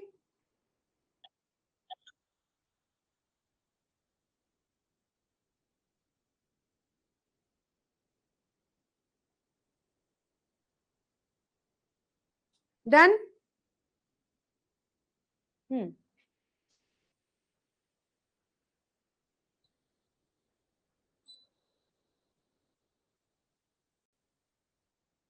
तो जी माइटोसिस और इसका रेगुलेशन हुआ खत्म। माइटोसिस पूरा पढ़ लिया हमने, उसका रेगुलेशन पूरा पढ़ लिया है। अब बारी है मियोसिस पढ़ने की। अब हम पढ़ने वाले हैं मियोसिस। देखो, मियोसिस में सारी बातें नहीं पढ़ेंगे क्योंकि मियोसिस में भी G1 होता है, S होता है, G2 एग्जैक्टली सेम जैसा कि आपने माइटोसिस में पढ़ा है। खास बात आती है मियोसिस का जो M फेज होता है उसमें थोड़ा अलग हो जाता है माइटोसिस से, तो उसमें भी मैं आपको बता देती हूँ कि मियोसिस में ये स्पेशल टाइप की डिवीजन है। कुछ बेसिक सी बातें जो आपको पता होती हैं वो मैं एक बार रिपीट कर दे रही हूँ। देखिए, माइटोसिस में क्या होता है, इक्वेशनल डिवीजन बोलते हैं हम। इक्वेशनल डिवीजन का मतलब जो सेल आपने रखा है उसमें क्रोमोसोम के नंबर सेम रहेंगे। अगर 2n2c है तो 2n2c रहेगा, 2n2c रहेगा। फिर मियोसिस की बात करते हैं। मियोसिस को बोलते हैं रिडक्शनल डिवीजन। रिडक्शनल डिवीजन ऐसा क्यों? क्योंकि यहाँ क्रोमोसोम का नंबर हाफ हो जाता है। तो 2n2c लिया आपने, ये 2n2c आगे जाकर के दो सेल बनाते हैं NC हालांकि ये चार भी हो जाते हैं, मतलब चार ही होते हैं ये सेल, वो अलग बात है कि आगे जाकर के कितने एक्टिव होते हैं। ये है मियोसिस। मियोसिस में रिडक्शनल रहता है, यानी क्रोमोसोम का अमाउंट और नंबर हाफ हो जाते हैं। इंपॉर्टेंस क्या है मियोसिस की? माइटोसिस तो हो रहा था ना, तो मियोसिस क्यों कर रहे हैं? देखिए, मियोसिस क्रोमोसोम के नंबर हाफ कर देते हैं। स्पर्म से 23 क्रोमोसोम आएंगे, एग से 23, जब वो फ्यूज करेंगे तो 46 का बढ़िया कॉम्बिनेशन बनेगा। लेकिन अगर मियोसिस ना हो तो सारे सेल हमें 46 वाले मिलेंगे। जब वो फ्यूज करेंगे नया ऑर्गेनिज्म बनाने के लिए तो वहां 92 क्रोमोसोम हो जाएंगे, जो कि एक बिल्कुल भी फेवरेबल कंडीशन नहीं होगी। तो ये जो प्लोइडी है ये मेंटेन रहे जनरेशन टू जनरेशन, इसलिए मियोसिस होता है। और मियोसिस हर जगह नहीं होता है, हमारी बॉडी के केवल उस पार्ट में मियोसिस होगा जो गैमेट बनाते हैं, बाकी सारे पार्ट में होता है माइटोसिस। तो देखो, मियोसिस खासकर रोल प्ले करती है सेक्सुअल रिप्रोडक्शन में, क्योंकि सेक्सुअल रिप्रोडक्शन के लिए होता है फर्टिलाइजेशन। इसमें मेल फीमेल गैमेट का फ्यूजन होता है और दोनों हैप्लोइड होने चाहिए, तभी वो कनेक्ट करके डिप्लोइड बनाएंगे और जो नया ऑर्गेनिज्म आएगा उसमें प्लोइडी मेंटेन हो पाएगी। तो वहां मियोसिस जरूरी है, वहां मियोसिस जरूरी है। एक और बहुत बढ़िया काम मियोसिस करती है, एक तो यही है कि प्लोइडी को मेंटेन करेगी, दूसरा और जरूरी काम वो वेरिएशन लेकर के आती है। वेरिएशन यानी डिग्री ऑफ चेंज। आपको पता है ना कि जैसे मैं हूं या मेरी सिस्टर है, हम दोनों के पेरेंट्स सेम हैं, बट हम दोनों सेम नहीं है। मेरे लिए भी एग मदर से आया, स्पर्म फादर से आया, मेरी सिस्टर के लिए भी एग मदर से आया, स्पर्म फादर से आया, लेकिन फिर भी हम अलग अलग दिखते हैं। आप में भी ऐसे ही होगा, आप अपने भाई बहन से अलग दिखते हैं अनटिल अनलेस आप ट्विन नहीं है। हालांकि ट्विन में भी फर्क नजर आ जाते हैं। ठीक, ऐसा किस वजह से हुआ है? ऐसा इस वजह से हुआ है, हर बार जब भी मियोसिस होती है, हर बार जब भी गैमेट्स बनते हैं, तो वहां एक जेनेटिक रिकॉम्बिनेशन होती है, यानी जीन्स को रिकम्बाइन किया जाता है, जिससे नए नए कॉम्बिनेशन बनते हैं, और नए नए कॉम्बिनेशन बनने की वजह से वेरिएशन आता है। यही कारण है कि हम सब अलग अलग दिखाई दे रहे हैं, और ये अलग अलग होना जरूरी है हमारे सर्वाइवल को लेकर के। हमारा अलग अलग बेहद जरूरी है ताकि हम यहाँ सर्वाइव कर सकें। तो जेनेटिक वेरिएशन को लेकर के आने का काम भी मियोसिस का ही है। और जैसे मदर फादर से एग आया है, ऑर्गेनिज्म नंबर 1 2, ये फिर भी अलग अलग है। द रीजन बिहाइंड, क्योंकि हर बार जो स्पर्म और एग मदर में फादर में बन रहे हैं, उनके अंदर जीन का जो कॉम्बिनेशन है वो अलग अलग दिखाई देगा। ठीक है, तो वेयर डज इट अकर, ये होता कहाँ है? केवल रिप्रोडक्टिव ऑर्गन के अंदर, जो हमारे गोनेड्स होते हैं, गोनेड में जो जर्म सेल होते हैं, उनमें मियोसिस होता है, केवल उनमें। हमारे जो नॉर्मल सेल है ना, उनमें हम मियोसिस करना ही नहीं चाहते हैं, क्योंकि हमें उनमें कोई वेरिएशन नहीं चाहिए, वो जैसे हैं ऐसे ही रहे। मेरे स्किन के सेल जैसे हैं आगे भी ऐसे ही बने, मेरे आरबीसी जैसे हैं आगे ऐसे ही आरबीसी बने, कोई चेंज नहीं। बट जो मेरे गैमेट बन रहे हैं उनमें चेंज होना चाहिए, क्योंकि गैमेट से बनती है नई जनरेशन, नई जनरेशन मुझसे अलग होनी चाहिए। तो केवल जो रिप्रोडक्टिव ऑर्गन है, जो गोनेड्स है, केवल वहीं पर मियोसिस होती है ताकि जेनेटिक वेरिएशन आ सके। तो इसलिए मियोसिस दो काम के लिए जरूरी है। पहला तो काम ये है कि प्लोइडी को मेंटेन करती है, क्योंकि रिडक्शनल डिवीजन है, और दूसरा जेनेटिक वेरिएशन कोज करती है। तो मियोसिस पढ़ना भी जरूरी है। अब मियोसिस में क्या खास है, डिफरेंस क्या है माइटोसिस मियोसिस में? तो माइटोसिस में आपने पढ़ा जीवन आया था, एस आया था, जीवन में हमारे ये क्रोमोसोम ऐसे थे, एस में ये अपने आप को डुप्लीकेट कर रहे थे, G2 तक आते आते वो पूरा अपने आप को ऐसे डुप्लीकेट कर लेते हैं, बट क्रोमोसोम का नंबर नहीं चेंज होता। फिर आया था एम फेज, एम फेज में प्रोफेज आया जिसमें वो पूरे क्रोमोसोम बन गए, मेटाफेज आया प्लेट पर इकट्ठे हो गए, एनाफेज आया वो एक जो सिस्टर क्रोमेटिड थी, अब वो दो क्रोमोसोम बन गए हैं, सेपरेट होकर के मुझे दो सेल मिल गए हैं, और देखो दोनों सेल एग्जैक्टली पेरेंटल सेल जैसे हैं, क्रोमोसोम के नंबर में भी, कंटेंट में भी, और जीन में भी सब कुछ सेम है। बट मियोसिस में देखिए जीवन तो सेम आएगा, एस में अपने आप को डुप्लीकेट करेंगे, G2 में पूरा डुप्लीकेट कर लेंगे। फिर आता है मियोसिस 1 मियोसिस 2। मियोसिस 1 में होमोलोगस पेयर साथ में आ जाते हैं, हालांकि माइटोसिस में हमने ऐसा कुछ नहीं पढ़ा है। यहां होमोलोगस पेयर साथ में आते हैं, क्योंकि क्रॉसिंग ओवर होमोलोगस पेयर के बीच में ही होनी चाहिए। तो मियोसिस 1 में जो अपने होमोलोगस पेयर हैं वो साथ में आ जाते हैं, साथ में आने के बाद क्रॉसिंग ओवर करते हैं, अपना मटेरियल एक्सचेंज करते हैं, और फिर वो अलग अलग हो जाते हैं। जब वो अलग अलग होते हैं तो आपको दो सेल ऐसे मिलेंगे। अब आप देखो ये जो दो सेल मिले हैं ना, ये पेरेंटल सेल से बिल्कुल अलग है। पेरेंटल सेल में हमारे पास दो क्रोमोसोम थे, बट हमें जो अब यहाँ दो सेल मिले हैं उनमें एक एक क्रोमोसोम है, तो ये हो गए हाफ। अब ये दोनों सेल एक बार फिर से डिवीजन करते हैं, उसको बोलते हैं मियोसिस 2। और मियोसिस 2 एग्जैक्टली माइटोसिस जैसा ही तो होता है। देखो पहले हमारे यहाँ ये क्रोमोसोम सेपरेट होंगे एनाफेज में, और फाइनली दो सेल ये बनाएगा, दो सेल ये। तो यहाँ पर भी एक क्रोमोसोम था, यहाँ भी एक है, यहाँ भी एक है, यहाँ भी एक है। तो मियोसिस 2 को बोलते हैं इक्वेशनल, मियोसिस 1 को बोलते हैं रिडक्शनल, और माइटोसिस तो पूरा ही इक्वेशनल है। ठीक है जी, तो ये सारा काम यहाँ चलता है। इसके बाद जैसे आप देख भी सकते हैं यहाँ क्रोमोसोम का नंबर और कंटेंट मैंने बताया है। जैसे 2n 2c रहता है जीवन में, एस में 2n ही रहता है नंबर, तो जो कंटेंट है वो 2c से 4c में जा रहा होता है। G2 में आपका 2n 4c हो जाता है। फिर जब यहाँ हम 1 करते हैं मियोसिस 1, तो मियोसिस 1 में नंबर तो हो गए हाफ, n हो गए हैं, कंटेंट भी हाफ हो गया है, 2c 2c हो गया है। फिर ये जब आगे मियोसिस 2 करेंगे तो ये NC NC हो जाएगा, ये भी NC और NC हो जाएगा। ये दिखाया गया है कंटेंट। तो मियोसिस में इंटरफेस बिल्कुल माइटोसिस जैसा, G1 S एंड G2। फिर मियोसिस 1 आता है। मियोसिस 1 में प्रोफेज 1 होता है जिसमें लैप्टोटीन, जाइगोटीन, काइटिन, डिप्लोटीन, डाइकाइनेसिस ये सारे आते हैं। फिर मेटाफेज 1, एनाफेज 1, टीलोफेज 1, साइटोकाइनेसिस होता है। 2 सेल बन गए। अब वो दोनों सेल करेंगे मियोसिस 2। मियोसिस 2 में भी प्रोफेज 2, इसकी प्रोफेज में कोई फर्दर स्टेप नहीं है। तो prophase 2, metaphase 2, anaphase 2 and telophase 2 and finally cytokinesis होकर के 2-2 सेल बन जाएंगे। फाइनल आपको 4 सेल मिलेंगे। ये है मियोसिस। तो हमें मियोसिस में ये नहीं पढ़ना है। मियोसिस में बस आपको प्रोफेज 1 एक तो अच्छे ध्यान से पढ़ना है बिल्कुल, ठीक। फिर मियोसिस 1 और मियोसिस 2 की जो बाकी फेज हैं उनको कंपैरिजन में पढ़ना है कि कहां कहां फर्क आया है। बस ये 2 पार्ट पढ़ेंगे मियोसिस में, पूरा डिटेल में नहीं पढ़ना है हर एक पॉइंट। तो ये वही बात जो मैंने आपको समझाई है, इस डायग्राम में देखेंगे सभी।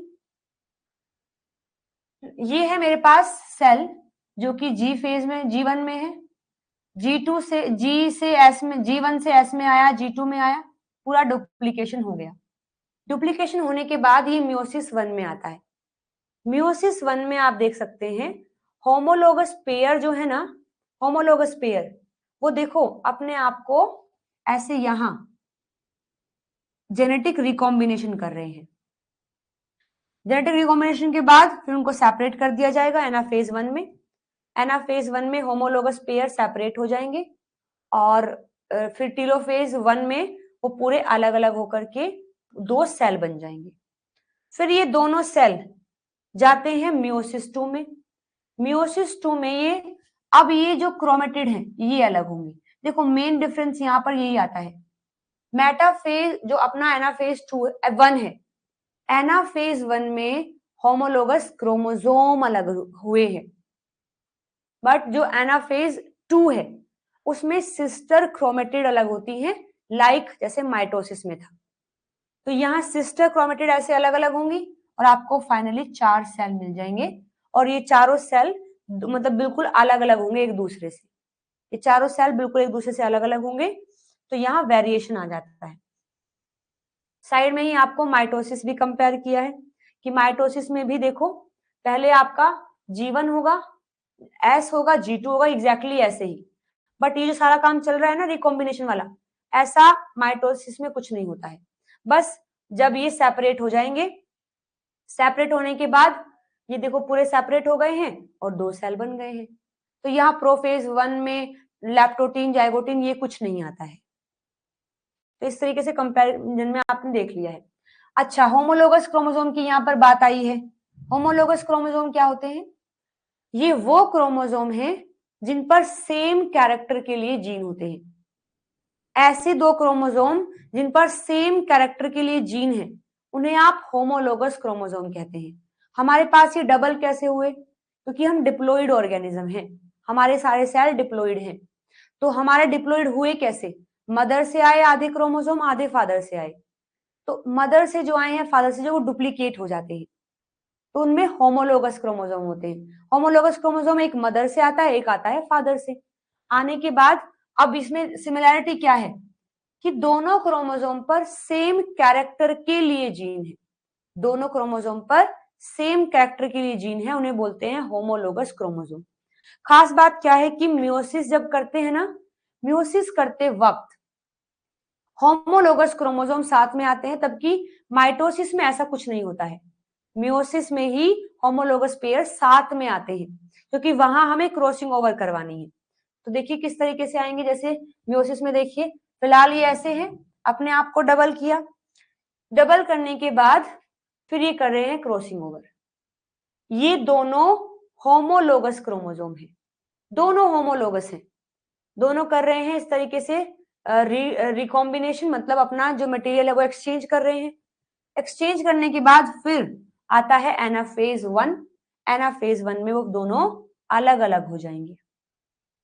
फिर टीलोफेज 1 साइटोकाइनेसिस, 2 सेल आपको मिलकर तैयार। दोनों सेल में खास बात ये है इसके पास थोड़ा सा मटेरियल है इसका, इसके पास थोड़ा है इसका वेरिएशन आ गया है, इसे बोलते हैं मेन जो वेरिएशन देखने को मिलेगा। फिर जब मियोसिस 1 कंप्लीट होकर के 2 सेल बने हैं, वो माइटोसिस 2 करेंगे। माइटोसिस 2 में अब की बार ये सेंट्रोमियर सेपरेट होकर के सिस्टर क्रोमेटिड अलग अलग हो जाती हैं। फाइनली आपको ये 4 सेल मिल जाएंगे और चारों ही सेल एक दूसरे से बिल्कुल अलग होते हैं। डन, ठीक है। अभी प्रोफेज 1 में जो अपना प्रोफेज 1 है, इसमें मैंने बताए थे आपको 5 स्टेप होते हैं, leptotene, zygotene, pachytene, diplotene and diakinesis. तो देखिए लैप्टोटीन में क्या होगा, जो प्रोफेज में हुआ था ना क्रोमोसोम का बनना, वो लैप्टोटीन में खत्म कर दिया जाता है। लैप्टोटीन में जो क्रोमोसोम कंडेंस हो जाते हैं पूरे। जाइगोटीन में होमोलोगस क्रोमोसोम साथ में आ जाते हैं, इसे बोलते हैं साइनेप्सिस। साथ में आना यानी साइनेप्सिस। फिर आता है आपका पैकाइटीन। पैकाइटीन में साथ तो वो आ ही गए थे, अब वो क्रॉसिंग ओवर भी करेंगे। अब वो क्रॉसिंग ओवर भी करते हैं, किस किस के बीच में होती है, between non sister chromatid of homologous chromosome. फिर आता है डिप्लोटीन। डिप्लोटीन में वो हो रहे होते हैं अलग अलग। जब वो अलग अलग होते हैं ना, तो उनके बीच में ऐसी क्रॉस लाइक स्ट्रक्चर बन जाती है, क्योंकि अभी तो वो बिल्कुल साथ में है। देखो अब तो ये आपको नहीं दिखाई देगा, जब आप इन्हें अलग अलग करेंगे ना, तब वो पूरा ऐसे क्रॉस लाइक स्ट्रक्चर दिखाई देता है। इसको बोलते हैं चाइस्मा। तो चाइस्मा विजिबल होते हैं आपके डिप्लोटीन में। डाइकाइनेसिस में चाइस्मेटा बिल्कुल टर्मिनस पर आ जाते हैं और न्यूक्लियर मेम्ब्रेन डिसअपेयर हो जाती है। ये सारे काम प्रोफेज 1 के हैं।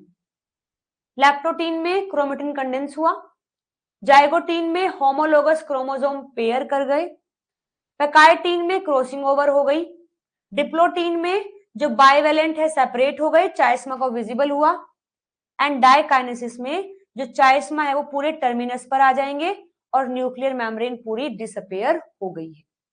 ये रहेगा आपका डाइकाइनेसिस में। इसके बाद देखिए इसमें दिखाया भी गया है, ये क्रोमोसोम, ये सिस्टर क्रोमेटिड है और इन्हीं के बीच में क्रॉसिंग ओवर होगी। होमोलोगस पेयर की जो सिस्टर क्रोमेटिड है, उन्हीं के बीच में होता है क्रॉसिंग ओवर या फिर रिकॉम्बिनेशन। ठीक है जी। तो जैसे आप देखिए ये है अपना लैप्टोटीन। लैप्टोटीन में हमारे पूरे क्रोमोसोम बन करके तैयार। फिर आया आपका साइनेप्सिस यानी जाइगोटीन। जाइगोटीन में जो होमोलोगस क्रोमोसोम है, देखो वो साथ में आ गए।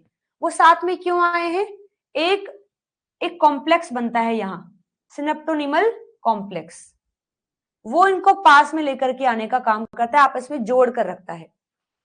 फिर आता है आपका पैकाइटीन। पैकाइटीन में हो जाती है क्रॉसिंग ओवर। फिर आता है डिप्लोटीन। डिप्लोटीन में आपको इस तरीके से क्रॉस लाइक स्ट्रक्चर दिखाई देगी। लास्ट में आएगा डाइकाइनेसिस, जिसमें ये दोनों बिल्कुल, जो चाइस्मा है ना वो बिल्कुल टर्मिनस पर आ गया है और ये जो एस कॉम्प्लेक्स था इनके बीच में वो पूरा खत्म हो जाएगा, क्योंकि अब इनको सेपरेट करना है। तो ये है प्रोफेज 1।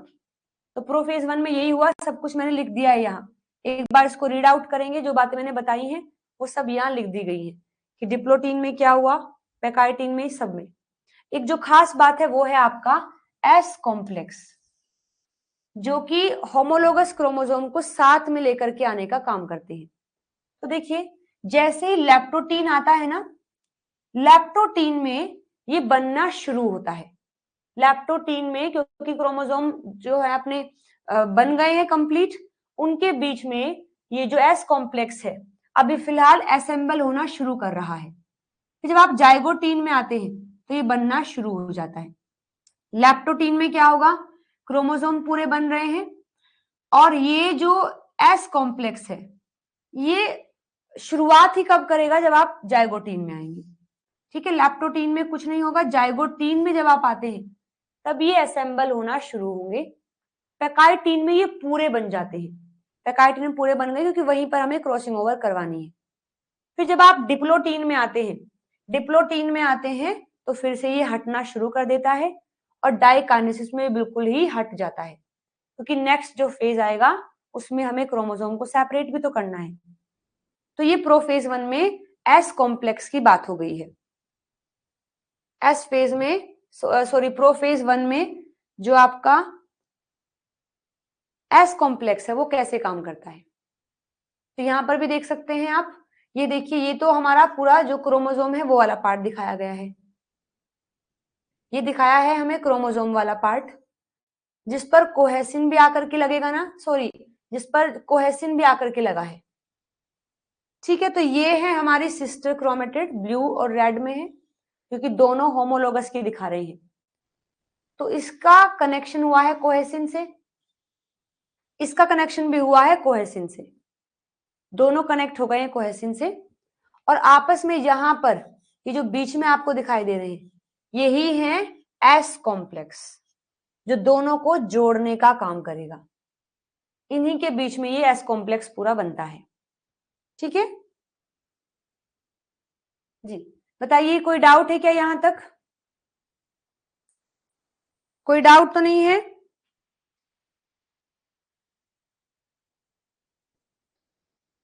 तो जब साइनेप्स बनता है ना, ये पूरा ऐसे कॉम्प्लेक्स बन जाता है, जिसको बोलते हैं बाईवेलेंट। इसे कहा जाता है बाईवेलेंट। देखो बाईवेलेंट से क्या मतलब है? बाईवेलेंट से मतलब है कि यहां दो अलग अलग क्रोमोसोम आकर के कनेक्ट हो गए हैं। इसी को टेट्राड भी बोल देते हैं। टेट्राड, टेट्राड क्यों बोल रहे हैं? क्योंकि चार हैं क्रोमेटिड, तो क्रोमेटिड के बिहाफ पर तो बोलते हैं टेट्राड, और क्रोमोसोम के नंबर के बिहाफ पर बोलते हैं बाईवेलेंट।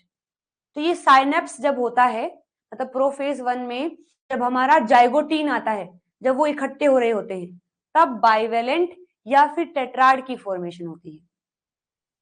बाईवेलेंट और टेट्राड की फॉर्मेशन होती है जब ये जाइगोटीन में साथ साथ आते हैं। फिर पैकाइटिन में क्रॉसिंग ओवर होगी। पैकाइटिन में इस तरीके से देखिए आ गए थे, पैकाइटिन में ऐसे पूरा जो है एक क्रॉसिंग ओवर होता है, दोनों क्रोमेटिड आपस में क्रॉसिंग ओवर कर रही हैं, ये बन जाता है चाइस्मा। फिर पैकाइटिन में देखो पूरा क्रॉसिंग ओवर हो गया है, इसी को आप बाईवेलेंट कह रहे हैं कि दोनों होमोलोगस क्रोमोसोम है। अब जहां जहां भी फ्रीक्वेंसी बहुत ज्यादा होती है, वहां वहां वो ऐसे क्रॉसिंग ओवर करते हैं, ऐसे क्रॉसिंग ओवर करेंगे पैकाइटिन के अंदर। फिर पैकाइटिन के बाद आता है डिप्लोटीन। डिप्लोटीन में वो अलग होते हैं, जब अलग होते हैं तो आपको ऐसे पूरा क्रॉस लाइक स्ट्रक्चर दिखाई देता है।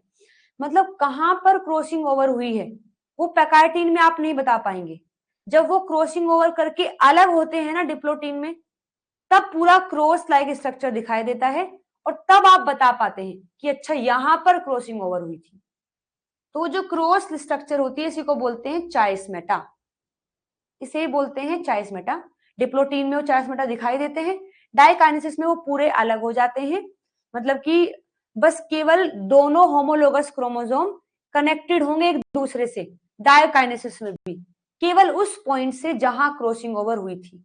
बीच का जो एस कॉम्प्लेक्स था वो पूरा खत्म हो चुका है, वो पूरा टूट जाता है। केवल होमोलोगस क्रोमोसोम कनेक्टेड है एक दूसरे से उस पॉइंट पर जहां क्रॉसिंग ओवर हुआ था। ठीक है, तो अगेन क्रॉसिंग ओवर भी हाईली रेगुलेटेड प्रोसेस है। मतलब ऐसा नहीं है कि आप कहीं पर भी क्रॉसिंग ओवर करवा देंगे। क्रोमोसोम पर क्रॉसिंग ओवर के लिए रिकॉम्बिनेशन नोड्यूल बनते हैं, जो ये फिक्स करते हैं कि कहां पर क्रॉसिंग ओवर हो सकती है। ठीक है, तो उसमें ये भी हाईली रेगुलेटेड प्रोसेस है। और जहां जहां पूरा हाई फ्रीक्वेंसी होता है उसको बोलते हैं hot spot, where the DNA is accessible, जहां पर डीएनए एक्सेसिबल है क्रॉसिंग ओवर करने के लिए। जहां पर वो एक्सेसिबल नहीं है उसे आप बोलते हैं कोल्ड स्पॉट, जहां वो एक्सेसिबल बिल्कुल भी नहीं है, मतलब वहां क्रॉसिंग ओवर नहीं हो सकती है। ठीक है, आगे देखिए नेक्स्ट। अब ये तो हुआ रिकॉम्बिनेशन वाला पार्ट। अब जो मेन पार्ट आपको याद रखना है वो रहेगा कि मियोसिस 1 में जो आपका एनाफेज 1 है, और इसमें जो आपके सेकंड वाला पार्ट है उसमें जो एनाफेज 2 है। यहां पर डिफरेंस देखने को मिलता है। खासकर यहीं से आपके क्वेश्चन बनते हैं कि एनाफेज और एनाफेज 1, एनाफेज 2, मेटाफेज 1 और मेटाफेज 2, इनमें क्या डिफरेंस रहता है। तो देखो कुछ डिफरेंस तो आप खुद ही देख सकते हैं। पहले मैं आपको थोड़ा सा लिख करके बता देती हूं। मान लीजिए ये आपका ये क्रोमोसोम है, और अगर ये मियोसिस है तो आपको पता ही है होमोलोगस क्रोमोसोम होंगे।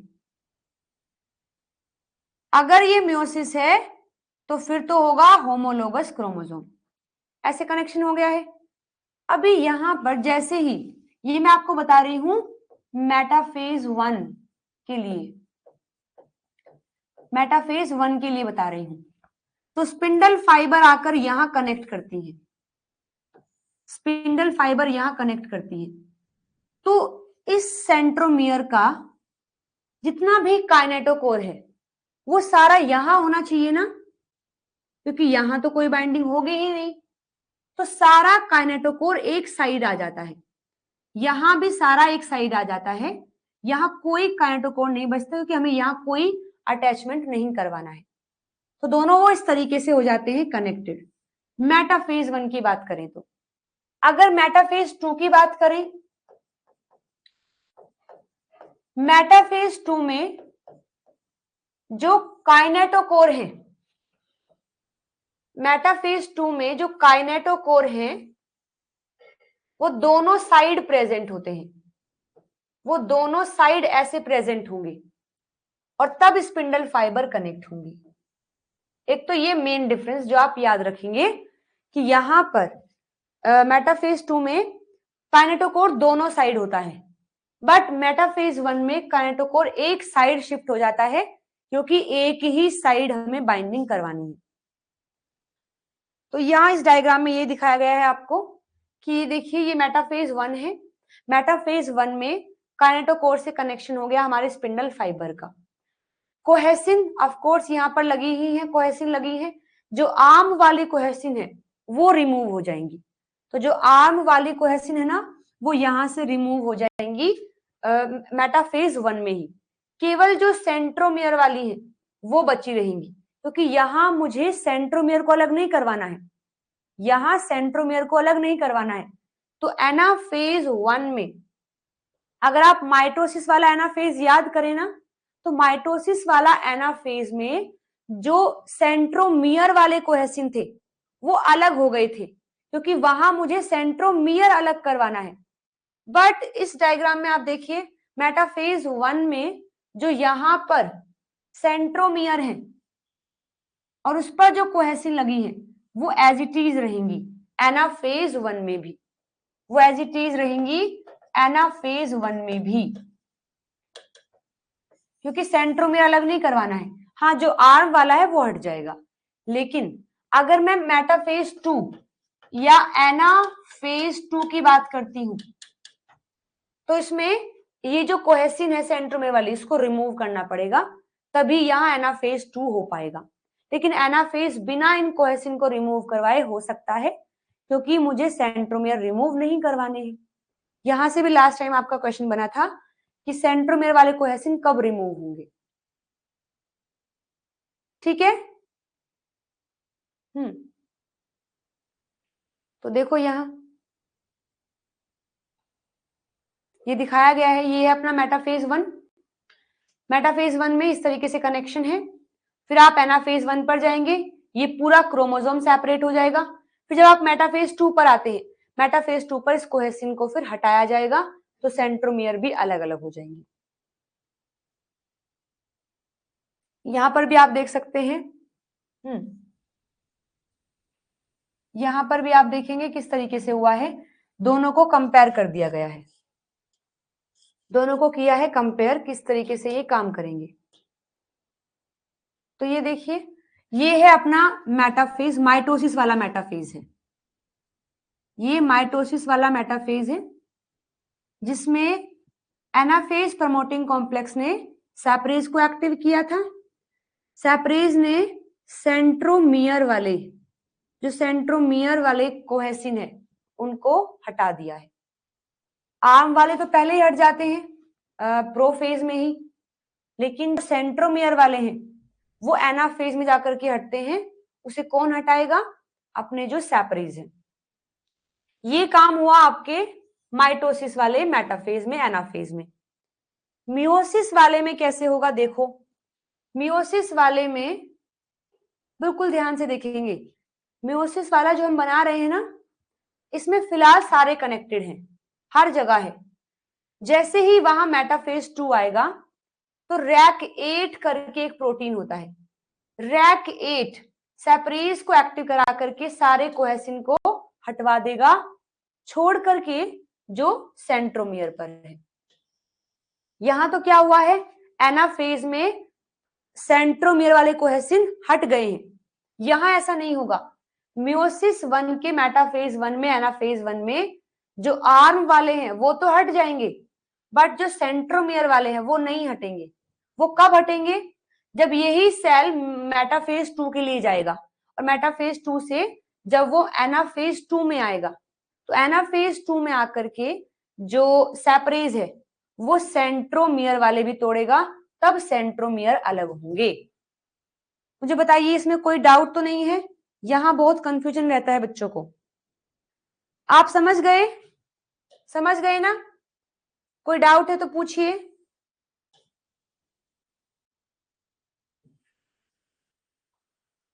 कोई डाउट है अगर तो पूछिए।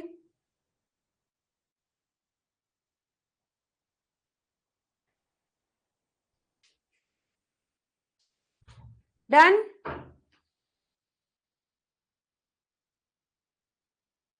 Done everyone? ओके, एक मिनट रुकिएगा।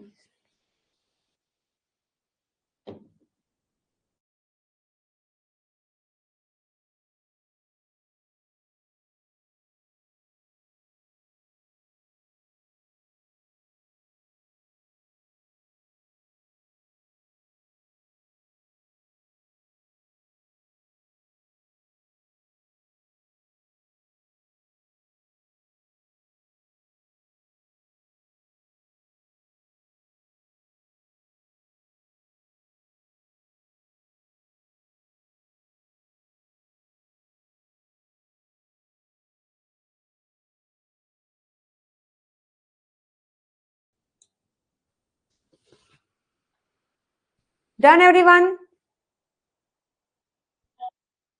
तो ये देखिए, मेटाफेज 1 का डिफरेंस बताया है। मेटाफेज में बात करें तो यहां अपने जो मेटाफेज ऑफ मियोसिस 1, यहां होमोलोगस क्रोमोसोम अलग होते हैं। बट अगर माइटोसिस की बात करते हैं, यहां मतलब यहां तो जो प्लेट बनती है इसमें होमोलोगस पेयर आते हैं, यहां इंडिविजुअल क्रोमोसोम आते हैं। और अगर एनाफेज की बात की जाए, एनाफेज ऑफ मियोसिस 1 में, एनाफेज ऑफ मियोसिस 1 में क्रोमोसोम अलग हो रहे हैं। ठीक है, एनाफेज 1 ऑफ मियोसिस में क्रोमोसोम अलग हो रहे हैं, बट माइटोसिस वाले एनाफेज में या फिर एनाफेज 2 में जो सेंट्रोमियर है वो टूट करके क्रोमेटिड अलग होंगे। तो ये मेन फर्क है एनाफेज 1 में, एनाफेज 2 में। यहां भी आप देख सकते हैं वो सेम ही है कि काइनेटोकोर जो है एक साइड सिचुएटेड हो गए हैं, होमोलोगस क्रोमोसोम अलग हुए, 2 सेल बन गए हैं। जब ये एनाफेज 2 के लिए जाएंगे तो एनाफेज 2 में इनके बीच में जो कोहेसिन लगा है उसे भी हटा दिया जाएगा, और ये दोनों क्रोमेटिड अलग अलग होकर के आपके पास 4 सेल आ जाएंगे। ठीक है, तो मेटाफेज 2 और माइटोसिस का मेटाफेज वो बिल्कुल सेम माना जाता है। इस डायग्राम में भी ऐसे दिखाया गया है कि माइटोसिस में तो क्रोमेटिड अलग होती है, बट यहां ये सेम रहेगा। ये कंपैरिजन में मैंने आपको बता दिया है। ठीक है जी, डन? तो बस मियोसिस में आपको ये 2 ही बातें याद रखनी थी मेन, मेटाफेज एनाफेज का कंपैरिजन। अब संडे है आपके पास, संडे में आप ये पूरा टॉपिक रिवाइज करेंगे और मंडे में मैं आपको उसको PYQs प्रैक्टिस करवाऊंगी।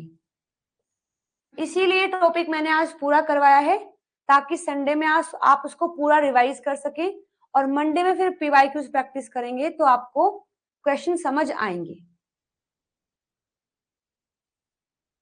ठीक है, सो मेक श्योर संडे कल है, आप अपना सारा रिवाइज कर लेना सेल साइकिल का। अभी जो PDF मैं आपके पास भेज दूंगी, PDF एक बार मैं भेज दूंगी आपके पास और SN मार्क कर दूंगी मैं उसी में PDF में। जो अभी PDF भेजूंगी वो डायरेक्ट आएगी, शाम को जो भेजूंगी उसमें SN मार्क करके मैं रख दूंगी आपकी। नहीं यूनिट नहीं कंप्लीट हुई है अभी, रुको, यूनिट नहीं कंप्लीट हुई है अभी, अपने 3 टॉपिक बाकी हैं। हाँ, मैं PDF ये वाली तो तुरंत अभी भेज देती हूँ, SN मार्क करके मैं शाम को भेजूंगी। सो अभी 3 टॉपिक रहते हैं अपने, एक तो है माइक्रोबियल फिजियोलॉजी, एक है आपका ट्रांसपोजिशन, एक है जीनोमिक ऑर्गेनाइजेशन। जो ट्रांसपोजिशन है और जीनोमिक ऑर्गेनाइजेशन है वो आपकी मॉलिक्यूलर बायोलॉजी में भी है, लेकिन मैं सेल बायो में ही करवाती हूँ। हाँ, लाइन साइन वाला जो पार्ट है ना, लाइन साइन वाला जो पार्ट है वो आपका मॉलिक्यूलर बायोलॉजी में भी है और यहाँ भी है, तो मैं यही करवा देती हूँ।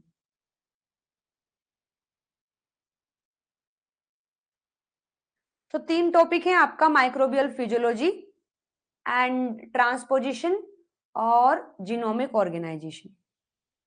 तो ये 3 टॉपिक हैं, अगर तीनों टॉपिक के हम 2-2 क्लास भी लगाते हैं तो नेक्स्ट वीक हमारी यूनिट पूरी हो जाएगी। हालांकि ज्यादा बड़े टॉपिक नहीं है, वो जल्दी ही खत्म हो जाएंगे। सो मैक्सिमम 4 से 5 क्लास लगेंगी, तब आपकी सेल बायो पूरी हो जाएगी। ठीक है,